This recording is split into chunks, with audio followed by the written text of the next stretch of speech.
want you to get up now. I want all of you to get up out of your chairs. I want you to get up right now and go to the window, open it, and stick your head out and yell, "I'm as mad as hell, and I'm not going to take this anymore!" Good evening, everybody. Welcome to Smith Radio, along with your host, Brian Smith and Kerry Smith. Giving you all the late breaking news of the week past, wrapping it all up, making sense of it so that you know what you're talking about come Monday morning, hanging out in the water cooler at work. Somebody says something kind of ridiculous, maybe something that doesn't make any sense. You'll know what to tell them, and you can be nice about it. So what's the date today? Oh, today's date is August 30th, 2015. And what are we going to talk about today? We're going to talk about how I'm back on the show. We've got the producer set up. He's behind the glass right there. Yeah. I don't want your job. No, man. So I'm back in the hot seat helping carry out. Yeah, that's nice. Good times. So there's a lot of stuff that went down in news. Got a lot of sound bites today. We're going to touch on just about a little bit of everything that's important today. We can start off hot and heavy, or we can start off light. What do you feel like, Kerry? Let's just throw it all at him. Hot and heavy. I'm a gay man and a gay journalist. Well, let's start off with that. The gay man and a gay journalist. We apparently, on not a joking note, we do like to make light of just about everything and anything here at Smith Radio. Yeah, so hopefully you don't get too offended, but, and if you are, whatever. If it's too soon, well, it's too soon. It's probably too soon. So this week, unless you were living under a rock or hanging out with Osama bin Laden and his family, you didn't know, but a disgruntled former employee of a news station hunted down a news reporter, female news reporter, and the cameraman, killed both of them on live TV, killed them both with a handgun. The video of the cameraman videotaping this went viral, and the shooter, after he had shot and done what he did and he ran away, he took to Twitter and hit Twitter and said, "I got all the footage. Go to Facebook." Right, so he basically videotaped the shooting, like first-person shooter style. Right. And then uploaded it. And it wasn't too much longer after that there was a high-speed chase, and then he killed himself during the chase, and the car went off the road, and then the cops approached and saw that he had shot himself. The initial report was that he's alive. He shot it. He has a gunshot wound, self-inflicted, and that he's being rushed to the hospital. And it wasn't a whole lot longer after that he was pronounced dead. Right. So his name was... Yeah, go ahead. Yeah, we both realized we did not say what his name was yet. His name is Lester Flanagan. However, he liked to refer to him of himself in a third person. No, he had a stage name. Correct. Yeah. The stage name is Bryce Williams. Right. But in his manifesto... So he left the manifesto? Oh, man. Okay, let's go through the time. Let's set all this up. Okay, so his name's Lester Flanagan, and he went by Bryce Williams. And ABC News, for some reason, he was fired from this news station in Virginia. Yeah, he was like he wasn't an anchor, but he was like a journalist that would go. Streets. Yeah, the street journal. He was the guy that they went to, like, let's go to Bryce Williams and see what's going on down at the fair or whatever. Right. So he left. He lived in California, went all the way to the East Coast for this job. Had no friends, no family, nobody in the whole town. Okay. And was subsequently fired from the job. Yeah, and the reports were that he was basically what he was doing. Okay, he's a black man, or he associates himself with black, although he looks like he's probably only maybe half black, half white, or something like that. See, but you're missing the point, though. I'm a gay man and a gay journalist. Oh, that's the most important thing, is that he's a gay man and a gay journalist. So if you didn't know... I'm a gay man and a gay journalist. He was a gay man. He was a gay man and a gay journalist. Well, okay, so he identifies as, if we want to go to motive, motive he's black. So you're saying his motive is that he's black? No. Oh. But if you look at his motive for the crime, Okay. he identifies as a black man because what happened was there's this 23-page manifesto. There's so much going on. All right. First of all, it looks like workplace violence because he killed a bunch of his former colleagues at the very station that he was fired from. And he killed them because he said that the girl, the female news reporter, her name was a 24-year-old Allison Parker, and the cameraman's name was Adam Ward. Not Adam Kevin Ward. That's weird. No. We'll have Kevin Ward in the news a little bit later on. They're obviously brothers, right? He's 27. Yeah. He's the Ward older is a one. common last name. Anyway. So he killed both of them, and he said in his manifesto that that Allison cracked on him about being gay. Ooh, I didn't hear that. Yeah, and then, but it was unfounded. He filed, workplace when he was working. So the fact that he's gay was a big part of his motive. Absolutely. Oh, okay. And- I thought it was more that he was. The report I heard was that people that worked with him say that he was always on the lookout. He has his antenna up and tuned in to any possibility that he could construe anything said by anybody as being racially insensitive or just flat out racist, so Right. that he could file grievances. And that was his whole thing. His whole thing was that's racist. No, that's racist. No, what you said was racist. You know what? I think it's like everything. Right. And so that, I heard, is what eventually led him to being fired, because they just were like, what is your deal, dude? Which is actually shocking to me. I really don't believe it, because when has that ever happened ever? Seriously, when you have a black man or woman in the workplace pulling race cards, it never gets stood up to. No. Ever. When has it ever been stood up to? We can't even stand up to Barack Obama on policies that have nothing to do with race for fear that it may be construed as being mean to a black man. Right. So yeah, I'm actually shocked to hear, and I'm sure that was part of, if it's true, it would make sense why he's so outraged, because he would have been like the first black man to ever be fired for pulling the race card. Oh. It's unbelievable. Right, because that would have never have happened. He'd have been the first. Right. And I'm sure it was a shock to his system, and he probably thought that he was even more wronged than he thought he was before he was fired. I want to back up. Uh-oh, I we gotta back up. apologize. I apologize. Do folks. the rewind soundbite. Oh, I was going to do Like and then I'll do the Wayne's World alternate ending. no, that's the alternate ending.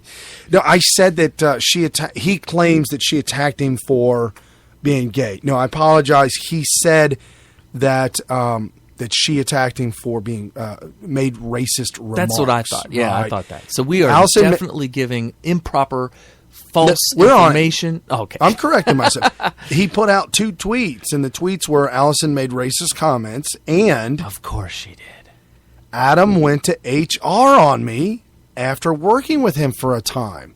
Also, when he was being fired and led out by police, That's always embarrassing. Adam was filming it.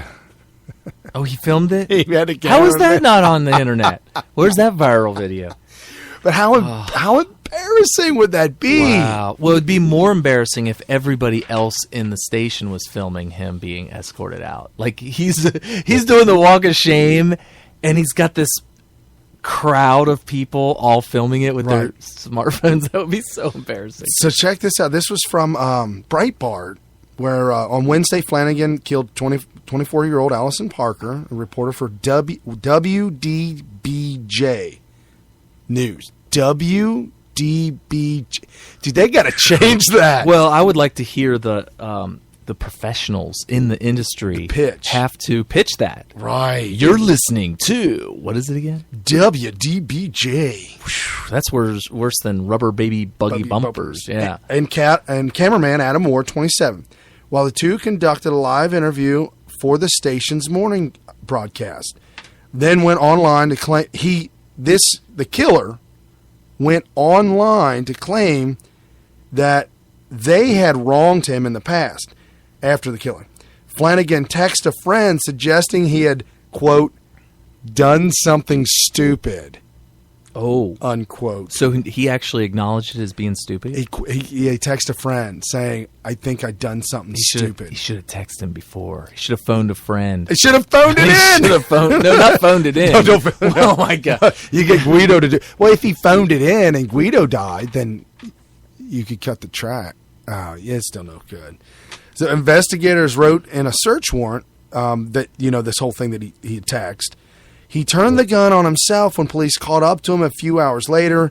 Inside his rental car, he had a rental car, investigators found extra license plates, a wig, a shawl, sunglasses, and a hat, as well as some stamped letters and a to-do list. What a moron. Did you hear how they found him? They were, okay, so cop cars have this device on top of their car. Correct. And it scans 360 degrees around them at all times, and its only purpose is to catch a flash of everybody's license plate that they pass. It could be a car that passes them, or it could be parked cars as they're driving by, and it actually beeps in the car to let them know that something popped up, a license plate popped up that is either somebody that has a warrant for their arrest, or maybe they have excessive parking tickets. So you're saying the processor in this cop's car is that fast? Oh yeah. It'll beep right away. It'll tell Really? It'll tell them right away, because there's only a limited amount of plates that would pop up. Oh, so it's not like they're catching somebody like 3 lanes to the left. Plus, it could be prioritized. Like you wouldn't beep. It wouldn't be looking for people that have a parking ticket. Right. Okay. But if somebody is wanted for murder and he's on the run and he's in the area, it might be specifically looking for this license plate. But I got the sound clip of what the cop car does when that happens. Okay. That's what cop hears when he hears it's got a murderer. Yeah, you got to slam on the brakes and turn on the lights. So, wow, that's weird. That's so weird. It's obviously a Microsoft product. It is 100% Microsoft. Oh, Windows 11. Because 10 just wasn't good enough. Wait, what are they? What happened to 9? 10. No, they're going straight to 10. Well, yeah, because they want to get. The joke was they wanted to get so far away from 8 that they just skipped to 10. Oh, what a joke! They should go back to 7. Right. Everybody likes 7. I like 95. No, there's a better one. XP. Oh, XP was a good right. So anyway, so here's the thing that just blows my mind. He was caught by the device that picks up on the license plate, and they knew what the You're telling me he had extra license? He didn't even change it. No. He had extra plates. Yeah. So he had plates. He could have avoided detection, and instead he left them in his car. Right. Backseat. What a moron! And don't call in and say he didn't have time to change the plates, because this was 2 hours. He could have done it before. He could have done it before he murdered the people. Right. Oh, what an idiot. Okay, so it takes a psychopathic idiot to pull off what he did. And of course they always get caught because they're psychopathic idiots. Right. So you want to hear ABC's part of this story? Sure. ABC is involved in this. Of course. And they're involved in it in a pretty deep. How deep? Well, as deep as we go to give you the story. All right. Real deep. So a man claiming to be Bryce Williams, a.k.a. Lester, called ABC News over the past few weeks, saying he wanted to pitch a story and he wanted to fax some information to him. Okay. He never told ABC News what the story was. So this morning, the morning of the shooting on Wednesday, a fax was in the machine, time-stamped 8:26, almost 2 hours after the shooting. Okay. So he called, 2 hours after the shooting, then he called ABC again after 10 a.m. and introduced himself as Bryce, but also said his legal name was Vester. I called him Lester. Vester Lee Flanagan. Well, when you hear it on the radio, it does sound like they say Lester. And then he shot 2 people this morning while on the phone with ABC. He said, authorities are after me and all over the place. He then hung up. ABC News contacted authorities immediately and provided them with the 23-page fax. Which was the manifesto. In the 23-page document faxed ABC, the writer of the fax, this is where I say he refers to himself in third person, quote, "My name is Bryce Williams, and his legal name is Vester Lee Flanagan II." His? Oh, you gotta love people who refer or use third person. "My name is Bryce Williams, and his legal name is Oh, that's just bad grammar. That's not even proper English. So that's not a third person. That's just bad. Maybe he got fired for incompetence. I mean, isn't the whole thing about being in communications and being in journalism that you're like a great English student? You know, you got all A's and you went through English composition for 4 years in college and everything like that. I mean, that's pretty sad. Well, you would think. It's just, it's a minor mistake.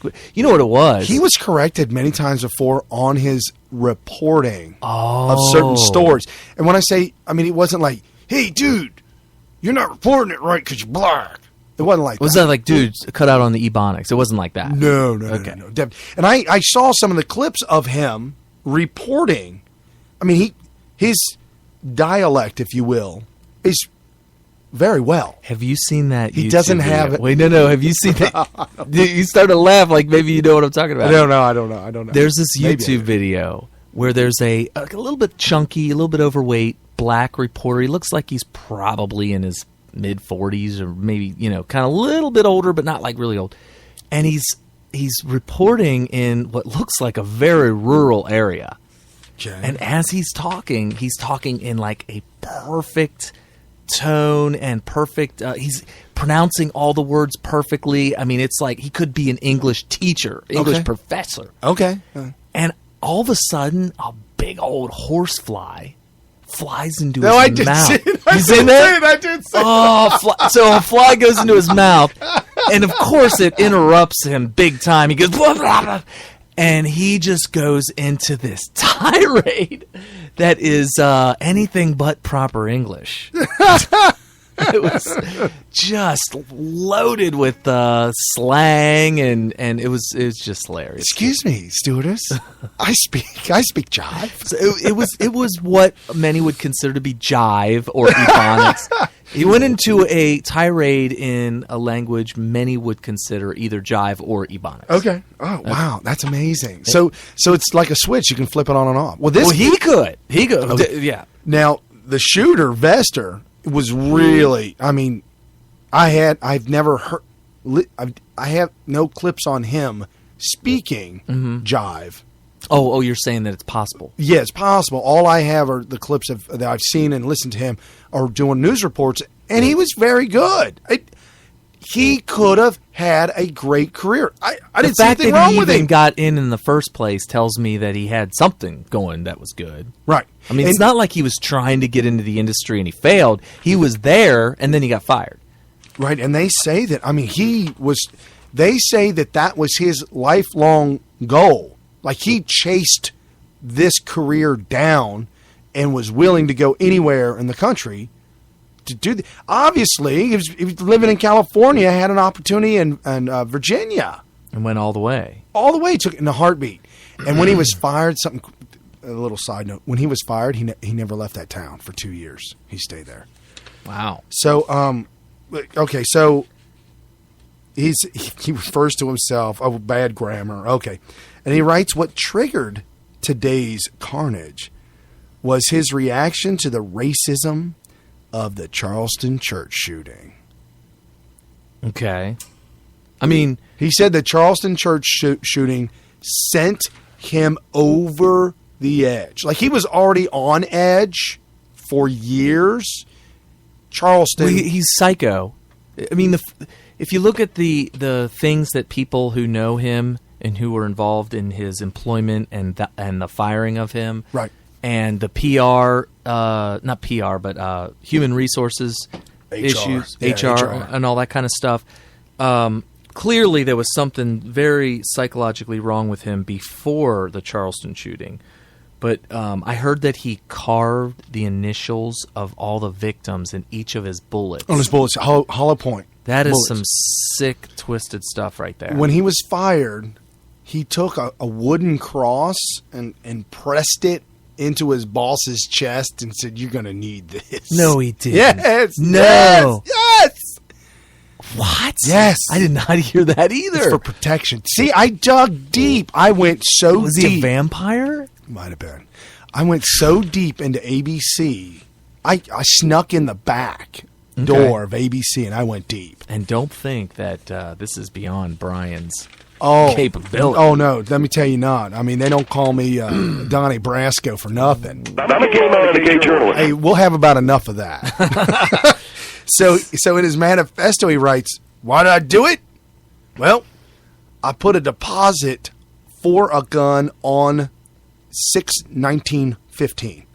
So June 19th. The day after the Charleston shooting. Right. The shooting in Charleston happened on 6/17, or 2 days after. Yeah. Sources say Flanagan's firearm was legally purchased from a gun store. Okay, in Virginia. Why is that important? That's important because Barack Hussein Barry Obama is screaming, clamoring for gun control. I think it was Hillary Clinton that beat him to the punch, though. She was like, wait, is the body still warm? If it's cold, I'm too late. Well, here's the problem. If the bodies are cold, it's too late. If Hillary said something, I would never have heard it. Why? Nobody's covering her. Well, that's true. That's true. That is very true. So he did that. She was the first one to come out and say, "Oh, this is exactly why we got to have gun control." Right. So later in his manifesto, the writer, this article from that Breitbart put up, quotes the Virginia Tech mass killer, Seg-Hee Cho, and he calls him, quote unquote, his boy. Yeah, I heard that, or I read that. That right there is all the evidence I need. And expresses admiration for the Columbine high school killers. Which is interesting because he might be close to the same age as those kids, right? I think he's... I might be, yeah. Yeah, I mean, that was a long time ago that yeah. happened. So here, he would have been in high school. Watching it. Yeah, that long ago. As a high school kid, being like, wow. You know what? I could do that. Yeah, maybe one day I will. Maybe tomorrow. Well, I'll think about it. And then he puts it off. So for this guy's whole life, he wants to go out in a blaze of glory. It's his life's calling to go out in a blaze of glory. Oh, why did you have to say that? I don't have that queued up. Going out in a blaze of glory. Yeah, Bon Jovi. I could probably find it on my phone. Blaze of glory. Oh. I don't think it goes like that. So anyway. So he wants to go out in a blaze of glory his whole life, or his whole adult life, since high school all the way up until now, and the Charleston shooting was finally the thing. And let me tell you something. And Brian, you can vouch for me because I'm going to jog your memory. Yeah. Remember when we were doing our show during the week of the Charleston shooting? Right. What did I say? There's going to be copycats. Well, but mainly, this really, if you really look at it from a big picture, kind of like a catalyst, like it's setting a fuse on somebody. No, this was a result of all the race baiting of the media and Barack Obama. Right. Between the two of them teaming up to assault the American public with these crazy myths of race wars and racism and killings and all this. And they have to do that. They have to do that because white people don't do that stuff. Yeah, Dylan Roof, or Roof, whatever you want to call him, Roof, was a psycho. Right. Now, the thing is about journalists lying to you and fanning the flames of racism and trying to start race wars, which is what they're doing nonstop to you. They're assaulting your brain with this. There's going to be a crazy kid like Dylan Roof who's going to be like, I got to do something about this. And then Charleston happens. Right. That's blood on the journalist's hands. I don't care what anybody says, because we can't. I can control what I do because I'm a sane person. We can't control the actions of 100% of the entire population of the United States. All you need is that one person out of 1 million, one person out of 100 million that's just like, I'll do it. Well, think about I'll do it. When you say one person out of 1 million, how about one person, Vester, Well, that's what we're getting at. out of 300 million Americans? Well, that's where I'm getting at. Okay, so then we think Vester, alike. Vester comes along, and he's that 1 in 1 million. He's just itching. He's itching to find a been itching reason for years. For his whole adult life. He's been itching for a reason to do the Blaze of Glory thing. Right. And sure enough, Dylan Roof comes along. It's weird. It's like, okay, he saw Columbine. He's like, yeah, I like those guys. I want to do that one day. Then he sees what the whatever the guy's name was from Virginia Tech shooting, and he's like, wow, that is my idol. I'm going to be honest with you. When I first heard about the body count from that, I was just dumbfounded because of all the mass shootings you've heard over the years. The kind of body count is just nowhere near Virginia Tech. Well, check this out. Quote, also, I was influenced by Cho. That's my boy right there. Yeah, my boy. That's Right. my boy right there. That was his idol. He's like, oh my gosh. He got nearly double the amount that Eric Harris and Dylan Keibolt got. Just saying. Just saying. That's what he wrote. He wrote the words. He was gushing about it. Yes. He's like, man, if only Just I could saying. be as good as Cho. Right. If only I could maybe one day with a lot of hard work and a lot of planning and Right. saving, maybe one day I can go and do maybe even better. Maybe if not, that's okay. And this is the mentality of Vester. And we can thank the journalists who pretty much lit the fuse. I'm telling you, I'm blaming them. Yeah, I know. I'm blaming. He played that in the background day after day after day. While going over his manifesto. Allegedly. To word it correctly. He allegedly played it. Allegedly. So, and this has So nothing to do finally- with Bon Jovi. well, think about it. All these people that are doing this, he's able to look at them and use them as his fantasy. So he's what do they call that? Oh, living vicariously through them. Right. But then finally, when somebody does it on the enemy side of his political ideology, he's like, "Oh no, I got to one up. It's my turn. Right. It's my time." Oh, it's like running the race in the Olympics, and the baton was handed off to him. Or this is kind of obscure. I'm just kind of throwing this out there off the top of my head right now. But let's say you're an Olympic boxer. Maybe you haven't made the Olympics yet, and you're one of the best. You could be in the Olympics, and year after year after year, your country, it could be U.S. or whatever, has won the gold medal. What do you do when your country's boxer and you're also an Olympic hopeful? You live vicariously through them. You're like, wow, that's great, man. I wish I could do that one day. Then one day, your arch enemy, not just another country, but the representative from the country that you hate, that your arch enemy, Dolph Lundgren. What? Dolph Lundgren shows up. Who's Dolph Lundgren? You know, Rocky. I never. The knew Russian that. dude. Oh, that's Ivan Drago. Who are you talking? Dolph Lundgren. I have no idea who that is. Yeah. Ivan Drago. So Ivan Drago comes along, and he knocks out Apollo Creed and kills him. That is the catalyst that caused Rocky to say, "I got to come out of retirement." Oh, that's his real name. Dolph Lundgren. Ivan Drago Dolph Lundgren. was his character's name. I never knew what his real name was. So Dolph Lundgren is Ivan Drago. Do you know where he was born? California. Sweden. Oh, Sweden, of course. He was born in China. He doesn't look a little... Bangkok, China. Probably. I could see that. So anyway, finally somebody does the Blaze of Glory thing, but he can't live vicariously through him. It's his arch enemy, and that was his thing. He had to get even. That's what it was. It was getting even. Oh, absolutely. But it wasn't. That's not loud enough, by the way.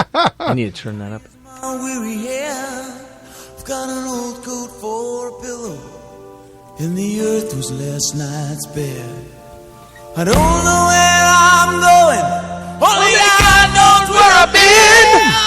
I'm a devil on the run, a six-gun lover, a candle in the wind. Yeah! Okay, We're gonna get so much hate mail for this. We're gonna get so much hate mail. So if you read into the lyrics, he said he's a devil in the wind. Interesting. Last night, This may have been caused by Bon Jovi. We're gonna get banned from the internet. Oh. So check this out. So Vester, I keep wanting to call him Lester I think his real name is Lester Burnham. when his first You knew name that is or Mo. something. You know who Lester Burnham is? Lester Burnham. He's the character that Kevin Spacey played in American Beauty. Pie. American Beauty. Yeah. And his first name, they nicknamed him Mo. Mo? Why? Lester. Oh, Lester. Mo Lester. Oh, jeez. Childish antics here, folks. Childish it is. Get it going. So apparently, in his manifesto, he says that he has been attacked by black men and white females. He talks about how he was attacked for being gay and being a black man. Says that he suffered racial discrimination, sexual harassment, and bullying at work. Huh. Sexual harassment? Well, I could see this happening in high school, especially if he was definitely out at that point. Because high school kids are high school kids. What are you going to do? You know? Right. These days, especially in a journalist news station, I mean, it's full of liberals and all these PC morons. There's no way. I'm not believing that. No, not for a second. Not when you can go on the air and say this. I'm a gay man and a gay journalist. Right. If you can get away with saying that on air and actually be hugged and loved everybody be like, oh, he's coming out with his I'm a gay man and a gay journalist. feelings. That's his feelings. So yeah, I'm not buying this for 1 second. I think he was getting more agitated that people weren't giving him a reason to pull off a Columbine. Right. And finally he said, "Somebody give me a reason." And then Right. that's when Dylan Roof came along. So it's got to happen. So as he traced his career throughout the country, other people who knew Flanagan at different TV stations. He's been in TV business for a while. So that some of the other stations, especially speaking of California, Florida, North Carolina, but specifically in Tallahassee when he worked for WTWC, he worked there between 99 and 2000. He berated 2 female employees to the point, because they pointed out his mistake, like I was telling you before, pointed out his mistake. Like it's not supposed to have a lisp. Well, the lisp and the fact that he said 16 people died and actually nobody died in his report. He said 16 No, people. I was about to say, what the? That's not even remotely. You're off by 16. He just wanted to say 16 so he could emphasize the S's. We are so going to be off the air. So he was reporting on a train wreck when in all reality... Was it an actual train wreck or a metaphoric? It was a metaphor, but he didn't get the metaphor. Okay. So he thought it was a real train wreck when in reality...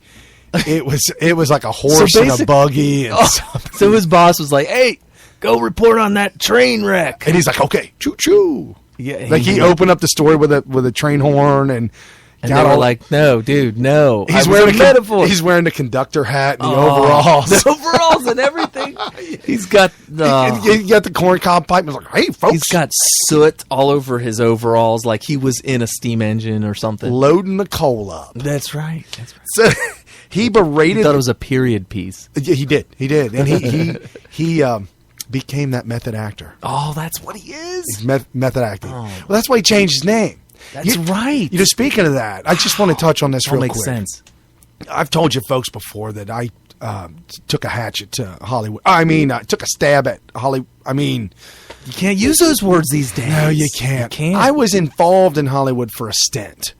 Did you use the word stint? Yeah. That's offensive. For a long fortnight. Okay. And I've seen the dark side of the devil. I've seen it.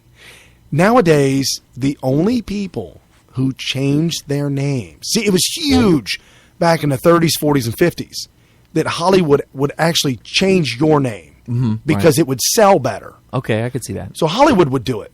Well, other people that wanted to go into Hollywood in the 60s and 70s, they're like, oh, I'm going to be closer and more a part of Hollywood because I'm going to change my name before they can do it. I gotcha. Okay. To let them know I'm on board. Let them know I'll play ball. Look, I already changed my name. I'll play ball. And if you need to change it again, well, I'll play ball. Where's the casting couch? What are you talking about? I'll play wow. ball. So, What kind of ball are we talking about? right, baseball Oh, yeah. and bat. So the people nowadays that go to Hollywood, how many people do you know that are famous that have changed their names? Angelina Jolie, Brad Pitt, Tom Cruise. I mean, the list goes on and on and on. Who changes their name nowadays? They don't. That's what I was going to say. I don't remember. So what is my point? Yeah, what is your point? I've seen people change their names today in Hollywood. In Hollywood. But they're not famous. And they never will be. Because they're crazy. They're loopy. But they think that they're in it. And they're so in character that they've already changed their name.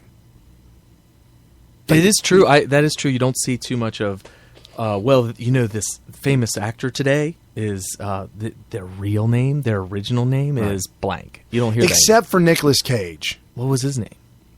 Nicholas Coppola. Oh, that's right. He had to get rid of that name. Yeah, because it was definitely going to leave a huge stain on his resume. He claims that he wanted people to know that he got it without the help of his uncle. Well, in his defense, I just recently found out that was his uncle. So that's my whole thing about changing your name before becoming famous. It's really narcissistic and kind of twisted. Well, in Bryce Flanagan's defense, I would have changed that name too. I mean, I'm sorry, it's Vester. Bryce Williams. Yeah, because, dude, can you imagine somebody being on the air? Hello, reporting from Walla Walla, Washington. This is Vester Mo Flanagan. It just doesn't flow. Sounds like second Ned Flanders or whatever from The Simpsons. Oh, dude, that's what it sounds like. You do not want to be named anything that remotely resembles Ned Flanders. Right. Anyway. So he berated these two women in Florida for correcting his story. It was a metaphor train wreck, and it wasn't really a train wreck. So they corrected him. He berated them so bad, both of them were crushed in tears. Wow. Literally, they went to HR about it. Literally went home. Like the one woman was losing it. Her husband's a local cop. Okay. He called Vester, and threatened to beat the living beep out of him if he ever, even so much as looks at his wife. Interesting. That must have been pretty bad. It was. So he was abusive. Extremely abusive to at least verbally abusive. Yes, specifically to women. He had anger issues. Yeah, with women. Like I don't get this. Well, he's gay, and if you know anything about women, if you know a gay man is kind of like a man with a woman's brain. So a gay man having a conversation or any kind of interaction with another woman would be equivalent to two women have an interaction, right? Right. So it'd be like a cat fight. Oh, yes. And some of those could get vicious. The problem is he may view himself as a woman, but when a woman looks at a man, they don't say, well, I know he's a woman. No, they look at him and say, that's a man. Right. And so then the tears come when the screaming happens. Oh, that makes complete sense. So in his mind, he's just having a cat fight.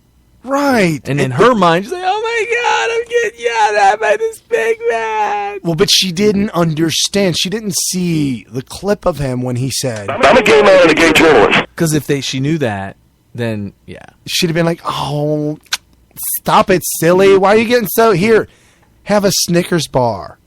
And then he turns back into like a man. Oh, that's so funny. So former co-workers were surprised that after being he was fired in Tallahassee for that. They went to Virginia.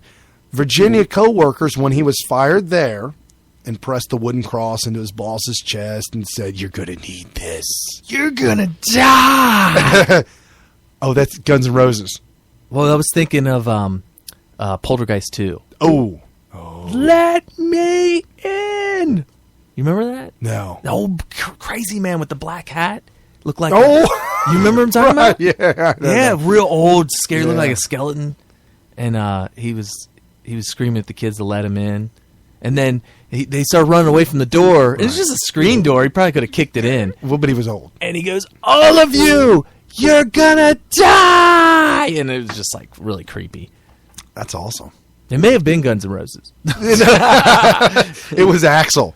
Well, have you ever seen... Hold on. Who changes their name to Axel? That's not his real name? Axel?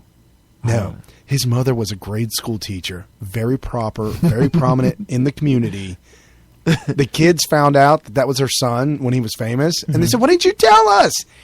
She told the class, because I knew the girl really well that was in her class, and then I asked her about this. She told You the whole, did? Yeah. Okay. She told the class, with a son like that, why would I tell anybody? Oh, that's so wrong. You can't say that about your own son. Right. Well, he disowned his mom, and she went along with it. When It she can't got, be as bad as Eminem and his relationship with his mom. well, when his mom died, he never went back to the funeral. Didn't even show up to it. Wow, that's a really bad relationship. Really stuck in some deep. Wow. So the co-workers in Virginia at that WDBT station were pretty shocked that once he was fired, he didn't leave town. He didn't go back to California. He actually got like a Telemarketer? like a telemarketer job, No. like a food job. For those of you listening at home and wonder how I could read his mind like that, he held up his hand to his face like the old phone. Banana. And I was like, telemarketer? Yeah, like he put a banana up to his mouth. And he got fired from that job because he went off on a lady. Of course, if Right. you're a telemarketer and you have any kind of anger issues, you are on borrowed time. So as he didn't leave town for 2 years, he stayed in that town, and from time to time, co-workers would see him. So he was stalking him. That he'd never say anything to them, and they never say anything to him. But in the newsroom, if you will, they had a name for it. They called it a Bryce sighting.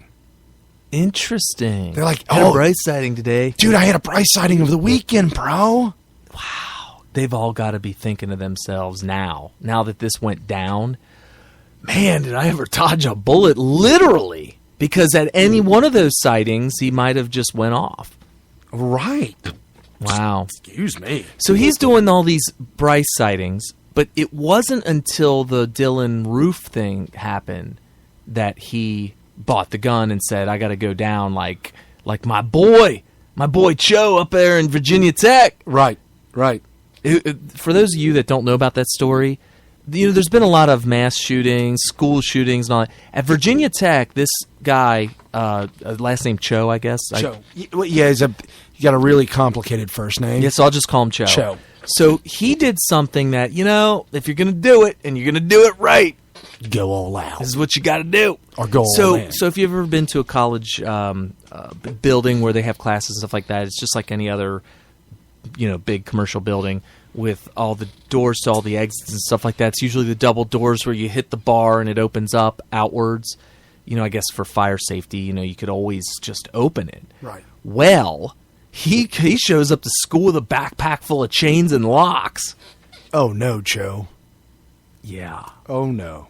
So he goes and he chains these up like a janitor would. Wow. But in the middle of the day when all the classrooms were full of college students. So he chains up all the exits, and then he proceeds to go one classroom at a time, and he would enter the classroom, and he had like two, he would do the double-fisted two-pistol thing, like you can do in GoldenEye. 007. Right. Yeah, so he would do that, and then I guess he was pretty good at reloading and stuff like that, so he could reload pretty quickly. Plus, he also had a rifle, so he would go into these classrooms. Whoa, time out. Did anybody fail to inform him college campuses are gun-free zones? Well, and particularly this one too. It's not like this was the one that wasn't. Apparently, they failed to give him that in orientation class. Well, he may have missed the sign. Because had he seen any of that, this could have obviously all been averted. Right. Obviously. Nobody would have died. Right. Need bigger signs. They need to make it more apparent to all these people that these are, in fact, gun-free zones. Lighted, flashing signs. There you go. There you go. The more prominent, the better, right? Right. Okay. So he goes in one at a time, and he proceeds to shoot each and every person in the classroom, or at least, and then leave, and then go to the very next class, and then do that. And he was just trying to get every one of them. And the death toll, when I first heard about it, and then I heard the death toll, I was like, what?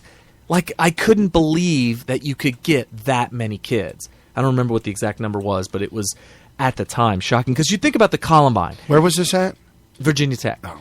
Just type in Virginia Tech shooting. So in the Columbine thing, you got two kids, both, I believe, armed with the AR-15s, running through the hallways, where kids are either running through the hallways to escape or running or jumping out of the classroom windows or whatever they're doing to escape from there or hide or anything. And these kids are just running and shooting kids indiscriminately in the back and the head or wherever.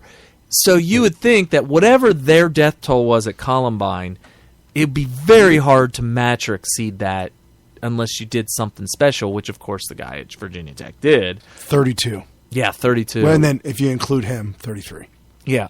So 32 at the time was a big shock to me when I first heard it. This is 07. Yeah. Okay. So, yeah, so at the 07 Virginia Tech, I was like, 30?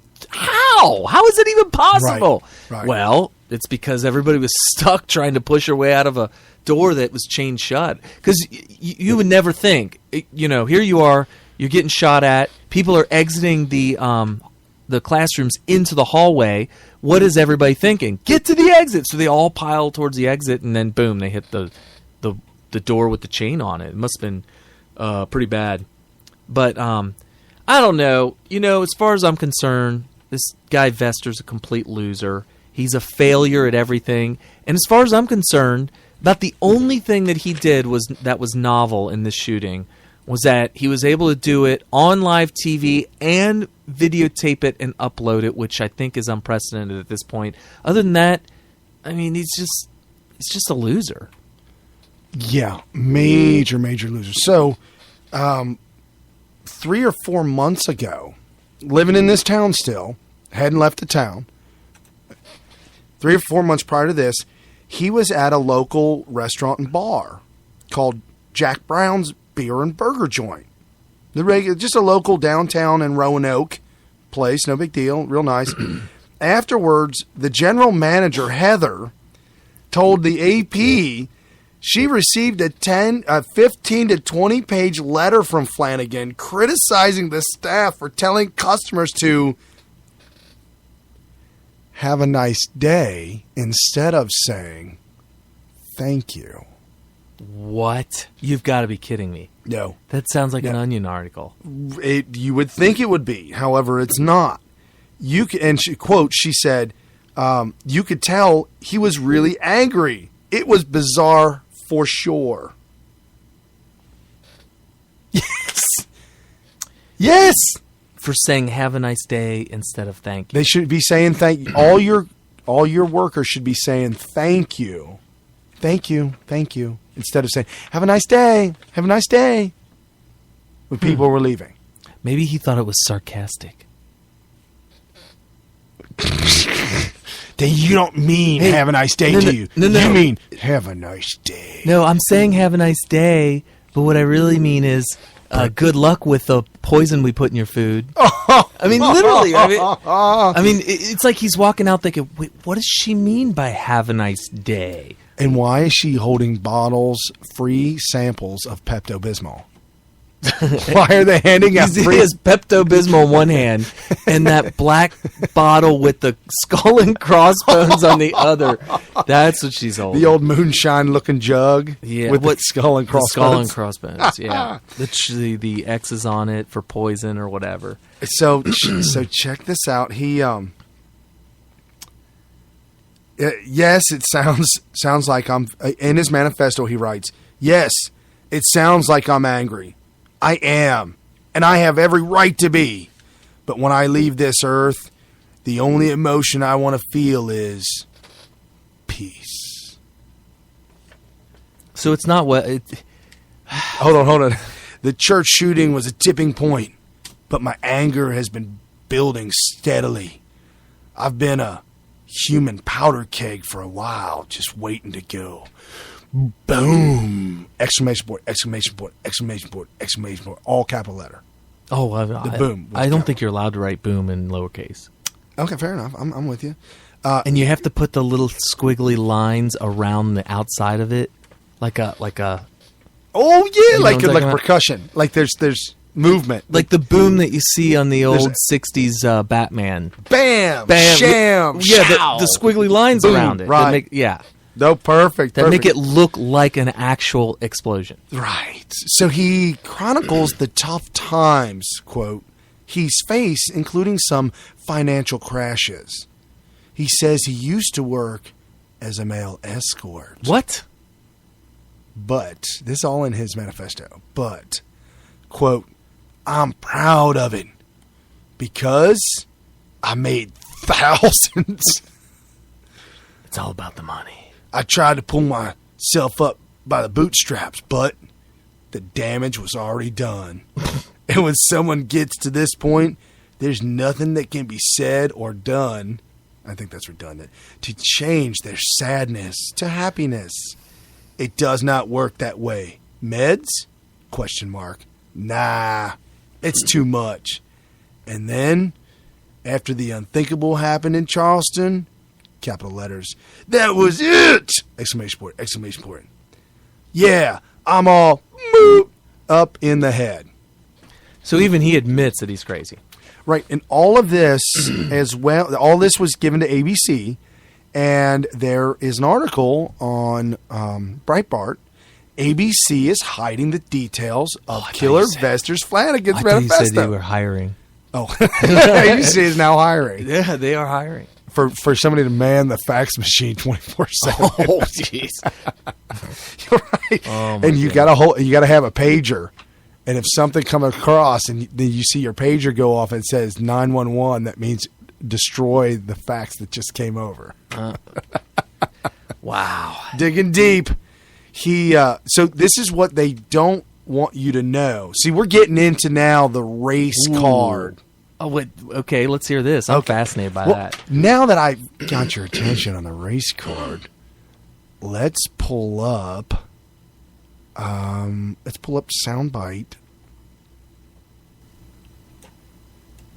Dead We'll silence. This is... We're going to pause for station identification. You're listening to Smith Radio. I hope this is the right soundbite. And we want to get right to that. Okay. Right soundbite. We got it. It's not even labeled. I'd give the producer a number 2A, but it's not even labeled. It's not labeled. Dude, wow. How'd you even find it? I'm that good, folks. So this is ABC reporting on the shooting. And I'm just going to play just a beginning clip of it, and then I'm going to stop it because there's something you've got to listen for. Okay, so here we go. Roll sound. News that horrified us today, the deadly shooting in Virginia. A gunman targeting two young journalists with cameras rolling, theirs and his. The two journalists killed. Another victim expected to survive. The gunman killed himself after a police chase. So we'll never know for sure why he set out not just to murder, but to broadcast the crime on live TV and by filming it himself for social media. What? Oh, I'm ready. By the way, people, this is the first time I've heard this audio, but I'm about to have blood squirting out of my eyes and wherever. I don't have that soundbite rolled. I was told by our viewers to never use that soundbite again. I have. All right, okay, so he said, it's a shame he killed himself. Now we'll never know what his motive was. He left the longest manifesto in the history of crazy idiots with manifestos. He may have left a longer manifesto than Hitler with his Mein Kampf. I mean, 23 pages, and it was given to ABC, and this is ABC reporting. Oh, that is such a failure of journalism. That is what kind of dishonesty, what kind of adjective of dishonesty do I want to pick out of the bucket right now? This is the most lyingest liar I've ever heard in my life. Right. Notice how they're two young journalists. Hey, I'm okay with you not pointing out that they're white, but if it was a white killer and two black victims, I guarantee you it would have been two unarmed, innocent, black, young people with the whole world ahead of them were just gunned down and extinguished by an evil white man that was armed to the teeth, who had blood coming out of her wherever. What? He called them two young journalists. He made sure that he didn't make mention of their race, which, let me tell you something. Don't get me wrong. I have no problem with that. Because we're not trying to stir race up right now. That's not what we're doing. What I'm trying to do is to point out the utter hypocrisy, because it was all about stir when it was black victims with a white perpetrator. Could be St. Louis. It didn't matter what the facts were in any way, shape, or form. It was important that we get those facts Even with George Zimmerman. Even with George Zimmerman. He wasn't even white. No. He was a white Hispanic. White Hispanic. Which, if you ask any Hispanic, that's no way. If you said that to a Hispanic, you look like a white Hispanic. You might get punched. We don't even refer to Barack Obama as a white black man, which he is. He is a white black man. He is a white black man. Yep. But we don't ever say that. Should start saying that now. Well, I think that the race part of it shouldn't really even be considered. My problem with Barack Obama is that he's a communist, and you don't have to be black to be a communist. No. But anyway, no, it's just, wow. That was the most unbelievably, what is it, lying by omission? Right. That's what it is, lying by omission. By making sure, well, first of all, it's not lying by omission to say, we have no idea what his motive is. We have a 23-page manifesto. And ABC has it, and this is ABC reporting. It might even be George Stephanopoulos. It sounded like him. Yeah. Which would so make sense, since he's the biggest liar since Hillary Clinton, probably. He's got a goofy-looking head, too. He looks like his hairdo. Is that what it is? Because it looks like those round toy dolls that we have, and the hair's painted on. Yeah. So the hair is flush with the skin. So he actually has a buzz cut. What is wrong with his skull? Oh, wow. I got something similar to that. Wow, that just blows my mind. Well, here's the things that they're hiding. The black reporter, Vester Flanagan, was an angry black man who was a Barack Obama supporter and a Democrat. He was reprimanded for wearing a, Barack Obama sticker. Oh, yeah. At work. So he was also doing news coverage during voting for Obama with his car and a Barack Obama bumper sticker on his car in the background while he was reporting. Which, for those of you that don't know, is not really it's not good integrity. Well, you don't want as a journalist, and you may be thinking, "Oh, Brian, he's just trying to promote his cause." I said, "That's fine. But if you're a journalist, you don't want to be the one who sways people during an election. That's not your job. If you want to sway people, think that. I think Rush said that last week, that a lot of them really do believe that that's what their job is. Well, they don't even know what the definition of journalism is, and they don't understand purpose. Their job. If that's what they want to do, their job should be in, putting signs in front yards and helping out at the local drive to get the word out about their candidate. You're not a journalist. So he was reprimanded for that, reprimanded for wearing Barack Obama's sticker at work. Well, if you oppose him in the journalist world, that would be called racism, which is why he would go to human resources. He had racial lawsuits against people that were thrown out of court. He was a high-paid companion, quote. Companion, wow, that's a nice way to put it. He attempted to subpoena personal records from both the people he killed. I don't know what that's all about. Yeah, I don't understand it. He was trying to subpoena records from the people that he had killed, which is pretty weird. So that lawsuit that was thrown out, check this out. He wrote a letter to the judge, and this is what his letter said to the judge during this lawsuit about he was suing people for being racially insensitive, whatever. He says, quote, "How heartless can you be? My entire life was disrupted after moving clear across the country for a job, only to have my dreams turned into a nightmare." He got fired because of his own actions. Flanagan wrote in a letter, "Your Honor, I am not a monster here." And the lawsuit was dismissed in 2014. Yeah, that's what he wrote. He wrote to the judge, "Your Honor, I am not the monster here." Is that projection? Interesting. Why do you have to tell me you're not a monster? Do you think I think you are? Why would you think that Why would you think that I think you're a monster? Carrie, why do you tell me on a regular basis you're not gay? Do you not know that I already know? Like, you don't have to tell me. I already know. I know the answer. And what is the answer? Do you not know anymore? Wait. Yes, I do know. Because we're both allies. Oh man! Oh, that was in the show prep. What was the show prep? See, when we refer to things that happen in the show prep, we are failing you. We are failing the audience, big time. No, Philip DeFranco. Have you ever heard of him?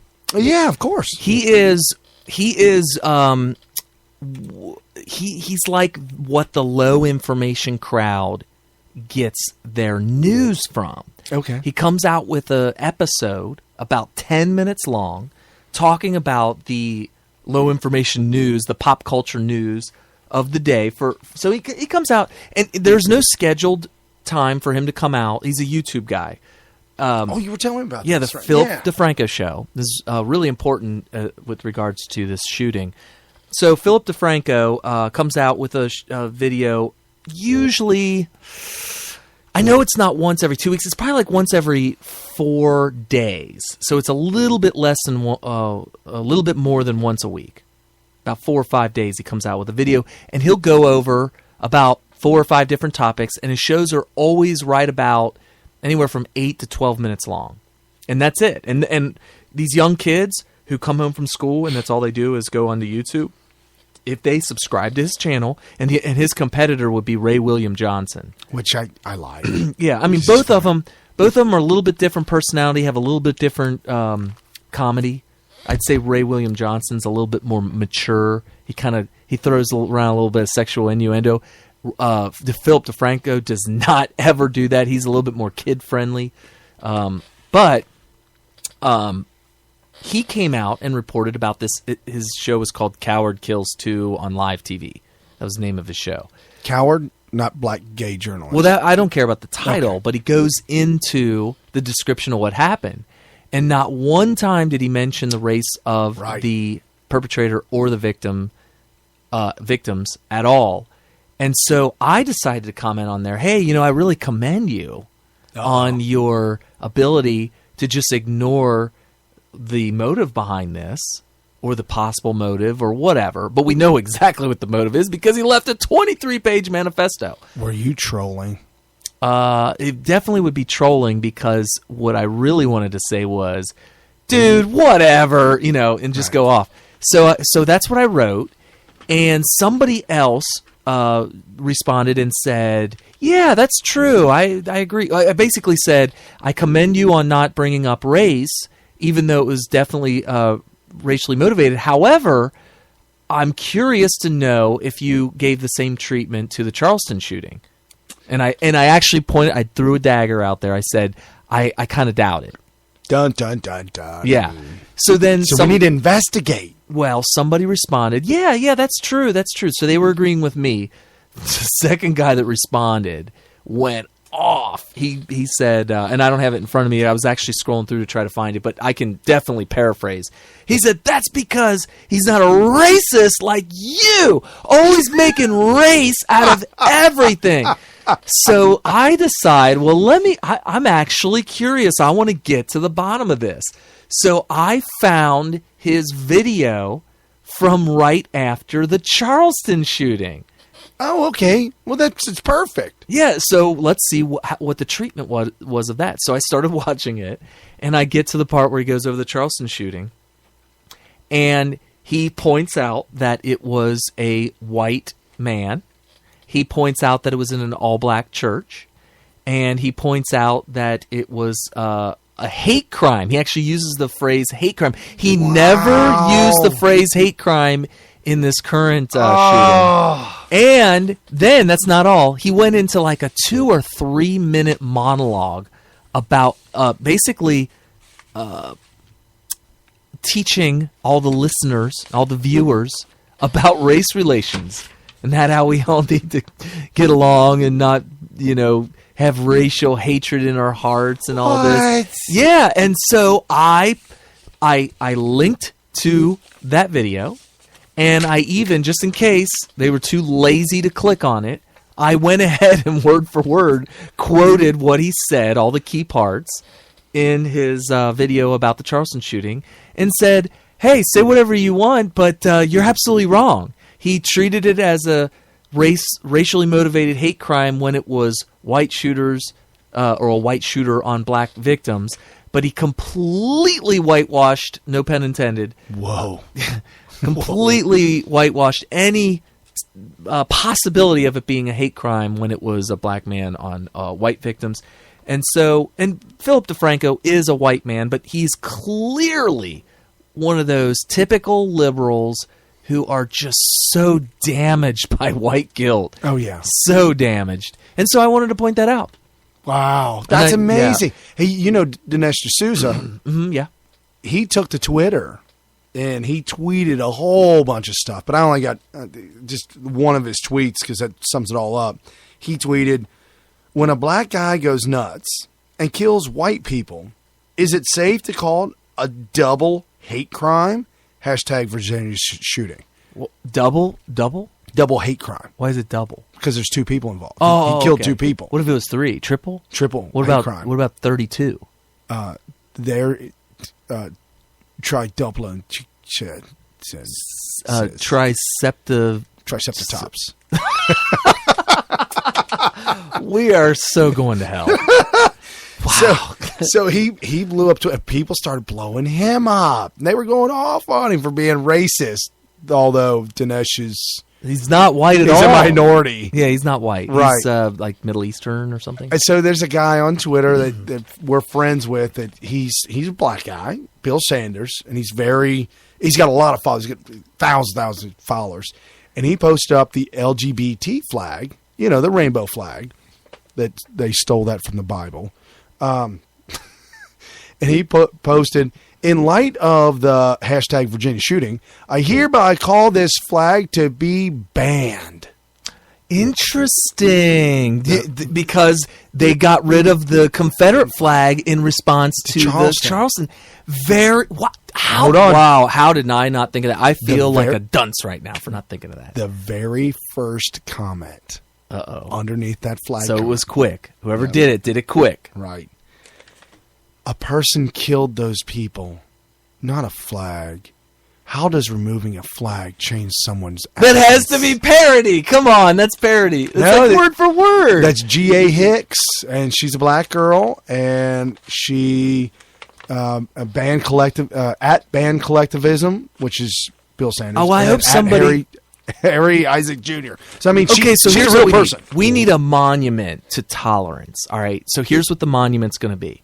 Tell me if you wouldn't think. And by the way, copyright smithradio.com, because this is happening. So here's our monument to tolerance. We'll have this big giant stone, or maybe it'll be a double stone, side by side. One will have chiseled in it full color Confederate flag. Okay. And the other one chiseled in it full color gay flag. Okay. And underneath the gay flag will be chiseled her word for word quote. And underneath the Confederate flag will be the exact same quote with the words swapped back and forth. Okay. That'd be perfect. Because they're both saying the same thing. Right. When they tell the other side to do something, they're literally going to say the same thing in response in reverse every time. Right. So we have a First Amendment. Let them keep their damn Confederate flag, and let the gay people keep their damn gay flag, and stop trying to censor people. Because that's my monument. I think we should have that exact quote chiseled in stone on both sides with the words flipped. Okay. That's it. We need to, because they're ignorant. I mean, the woman that you said typed that. Yeah. You could have stole that. That is plagiarized from the Charleston shooting. From the Confederate flag defenders, right? Who said it was not the Confederate flag that killed those people. It was. You can buy a Nazi flag, and that's okay on Amazon, but you can't buy a Confederate flag. Yeah, and the same thing with the ISIS flag. You can go get an ISIS flag cake made, but you can't get a... Right. So do you want to hear what his family had to say? What's that? Investor's family? Because we're going to wrap this up. But still... I was about to say, we're getting into this. Well, I forgot all about it. His family came out and made a statement. I didn't know that. From California. Okay. Well, this is the part that ABC doesn't want you to know about. Oh, boy. Here we go. Everybody listen up, because nobody wants you to know this. He was just a normal kid. Here we go. We knew Vester in a different way. That's it. So his family didn't know him. They didn't know the family was unaware of any troubles at all. Quote, he was just a normal kid growing up. So he didn't get the help he needed because his parents ignored the problem. And his mom, this was from his mom, and his mom said, we knew him in a different way. I think what she meant to say is we're going to remember him in a different way. Yeah. We may have known him how everybody else does, but we're not going to just ignore that. Could you imagine if you're Jeffrey Dahmer's dad? He would probably just be like, I'm going to go ahead. I'm going to go ahead and just remember him in a different way. Yeah. That happened, but not in my mind. There you go. There you go. So if we were camping and you woke up in the morning. Oh, wow. Not in my mind. I'm just going to act like that didn't happen. Because I'll be able to live with myself a lot easier. Because the psychiatric bills will be too expensive. Yeah. So I'm just going to freely keep my money and just live in denial. I'm going to wipe that hard drive clean with a cloth or something. With a cloth or something. Yeah. Wipe it clean. A wet wipe. Oh, man. Woo! This is a family show. Denial's just not a river in Egypt, children. It's a way of life. Oh, my God. Oh. That's what I was taught by my mother growing up. Oh, wow. You got something you want to get off your chest? No, it's all been blocked. It's all been wiped clean. Wiped clean with a baby wipe. That server's been thrown into the shredder. So I told her that I was gay and that I was a gay journalist and that my courage came from that. Yep, and that was it. He told him his courage came from being gay, and that's what made him do it. We need to ban that flag. But anyway, next topic. We can do, if you want, knock this out, because I know everybody is clamoring to hear about Trump. The Donald. I'm telling you. The Don. Yep. I'm going to let you know, folks, if you are not following us on Facebook or Twitter pretty much Facebook and Twitter. If you're not following us there, you need to. So go to Facebook. That would be www. You forgot HTTP : because if you don't put that in there, they might not find us. // // Do you remember when somebody told you, hey, you don't have to type in the HTTP? You may have been you, actually. Back in the day when we were kids. Like infants. Kids? We were infants. What? We were infants. Back when we were in our 20s. Right. And now, and I remember when it changed to where you didn't even have to put the www in now. Well, you were the one that told me that. Okay. You were like, I was like, I was on the phone with you, and I said, well, give me the website address. And you started saying it, and I said, Hold on. www. I get a www. You were like, dude, you don't need to type. I said, yes, you do. It won't work. No. You remember that? Yes, I remember that. Oh, my goodness. I said, it won't work. You got to put the whole address in. No. You don't need to do that. Oh, see, we were so young that I don't remember. Yeah, we were like 6. D.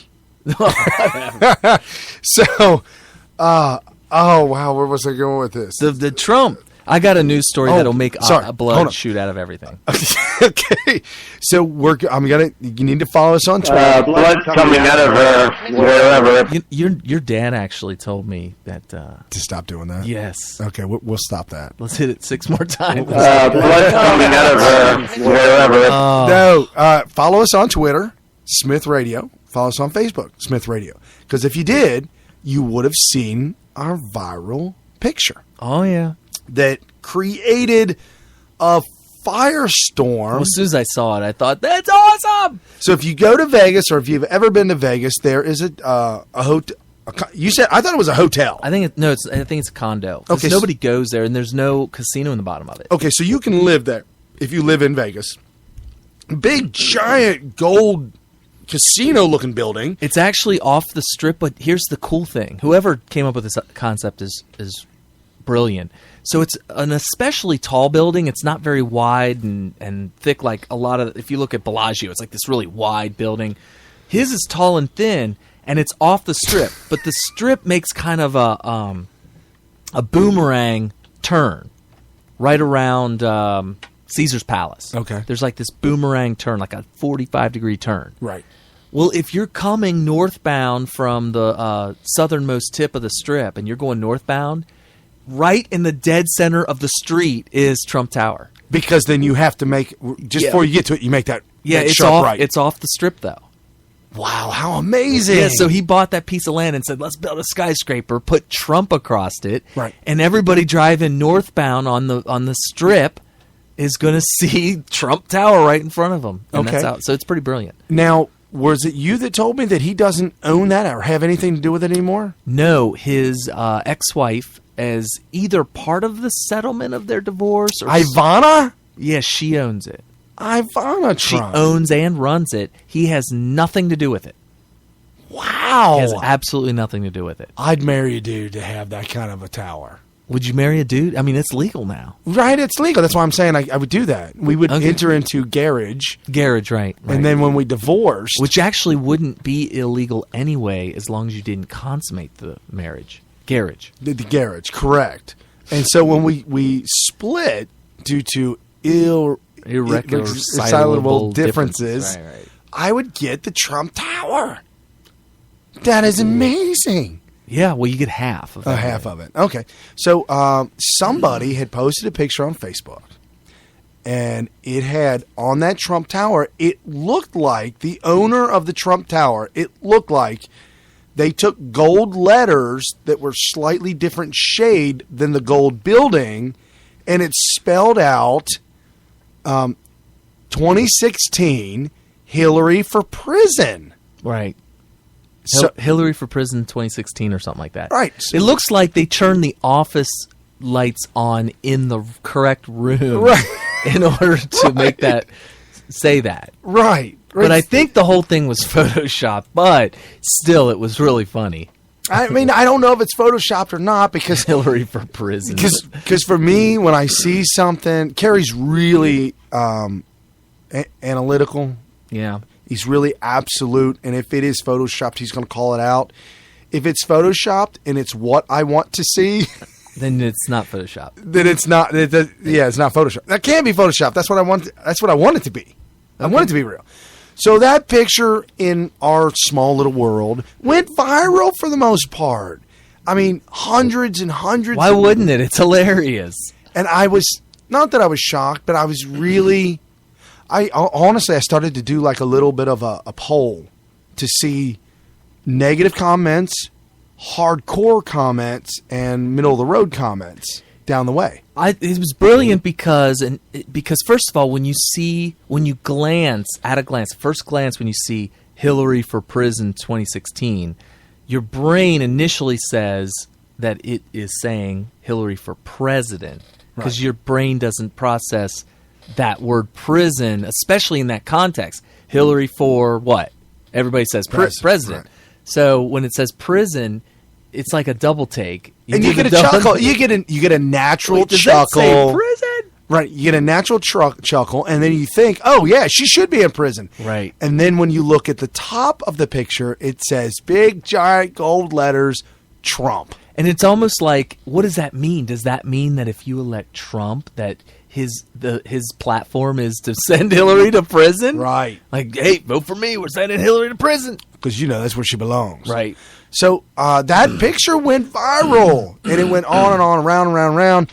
And all the comments, every single comment, every one of them, 100% of them, extremely positive, extremely thumbs up, extremely right on.